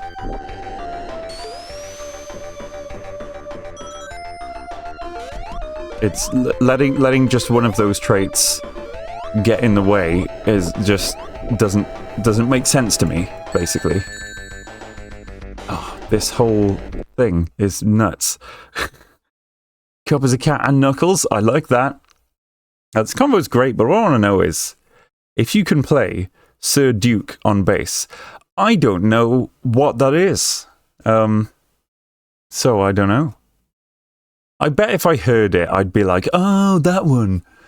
Never felt like I needed to ask that question. So it's weird.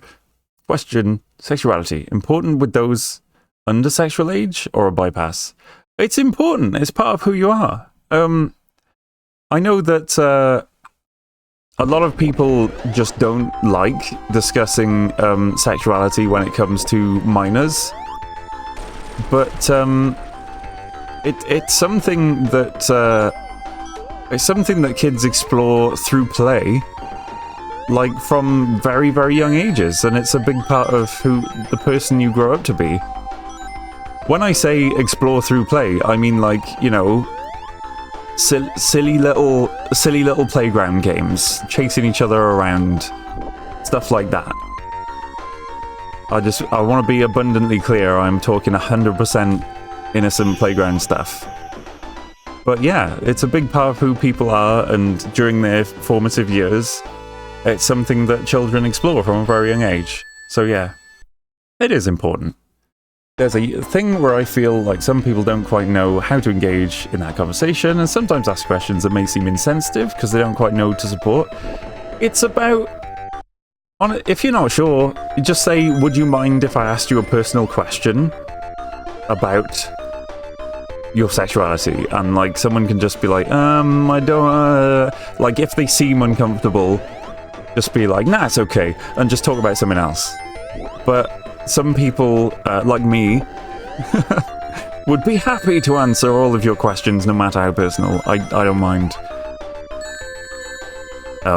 Like, if for people I know, anyway.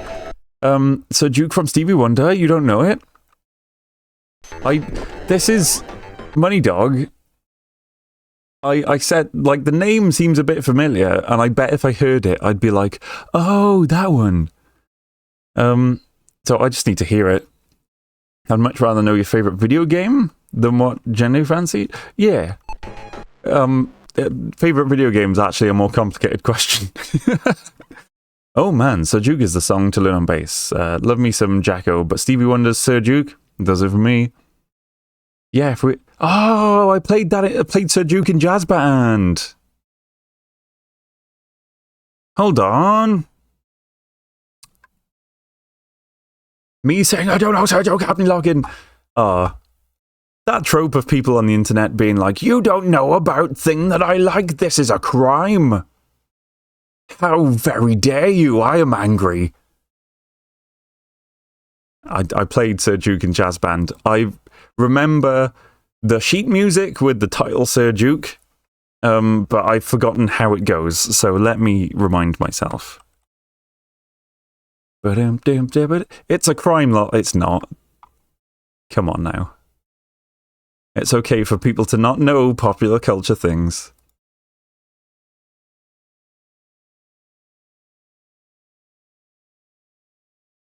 Hello. That one. Yeah, no, that one. Dun, dun, dun, dun. Ba ba ba ba ba la da. Ba ba ba ba ba ba da. Ba-doom doom doom doom. I just feeling all over. Yeah, I know that song. I can play that song. 100%. Just my association of the title of it was just like temporarily lost. Because it's been a while.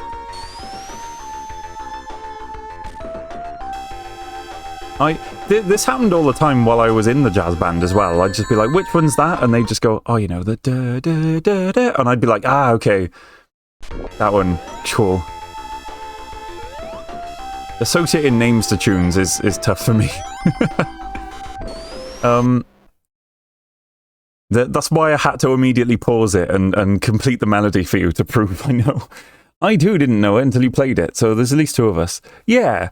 See, there's a high chance that if you say the title of a tune, I'll be like, which one? And then I'll play a second of it and I'll be like, oh. Yeah, so Duke is one of those songs everybody'd heard, but few know the name. Yeah.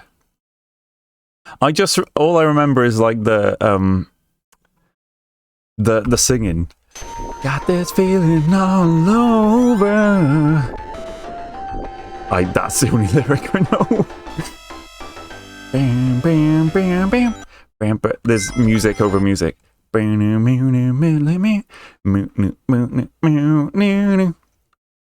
then just me on the bass. Do do do do do. Do do do do do do do. Boom boom boom boom. Boom boom boom boom boom boom boom boom boom boom boom boom boom. Do do do do do do boo do do do do do do do do boo do do do do do ba do do do do do do do do do do do do. Yeah, I remember it well. And then I love the fact that I get to play that melody with the big band as well. Like me on the bass and everyone just doing like do do do do do do do do do do do. Do do do do do do do do do do do. Loads of fun. I really need to send you a clip where I completed this game and got a game over at the same time. How? I do that with celebrities too. It's like, you know that one guy that played that one character in that one film. To be honest, I play over 100 different songs combined in the bands I'm in, and I remember like maybe 10% of them before we start playing it. Yeah. Luckily, in the bluegrass band I play in, usually the banjo plays like, you know, they play a few intro bars, kind of on their own, and then the rest of the band comes in. So, and it's mostly because we play for dancers, and the dancers need something to count them in. But also the fact that the banjo starts playing the final couple of bars before we come in reminds me what we're about to play. I'm like, oh, we playing Reuben's Train, which was how does Reuben's Train go? And like before I know it, the banjos started just being like so playing, and I'm like, oh, okay, right, and like my hands gets in the right place on the bass guitar, and like I'm in. Gotta be honest, as far as bass goes, most of the bluegrass tunes are just like 5/0 bass lines. But, you know, I spice them up a little where appropriate, but only where appropriate. And sometimes I play the washtub bass, which is literally a big galvanized bathtub with a stick and a nylon string. And it sounds awesome.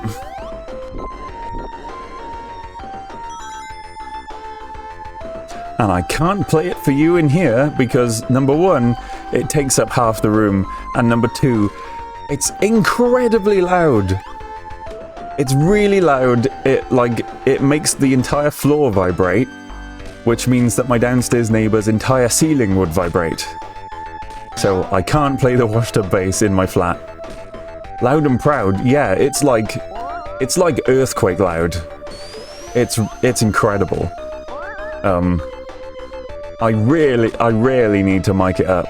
The only time I've performed on stage with it mic'd up, what we did was, hang on. I've got a piece of acoustic, I've got a small piece of acoustic foam. So I just put down the little piece of acoustic foam on the floor, put a microphone on it, and then put the, I put the wash tub over the microphone on the floor. And it picked it up. It picked it up real good. Oh. It was earthquakey. Because, like, it naturally kind of plays in, like,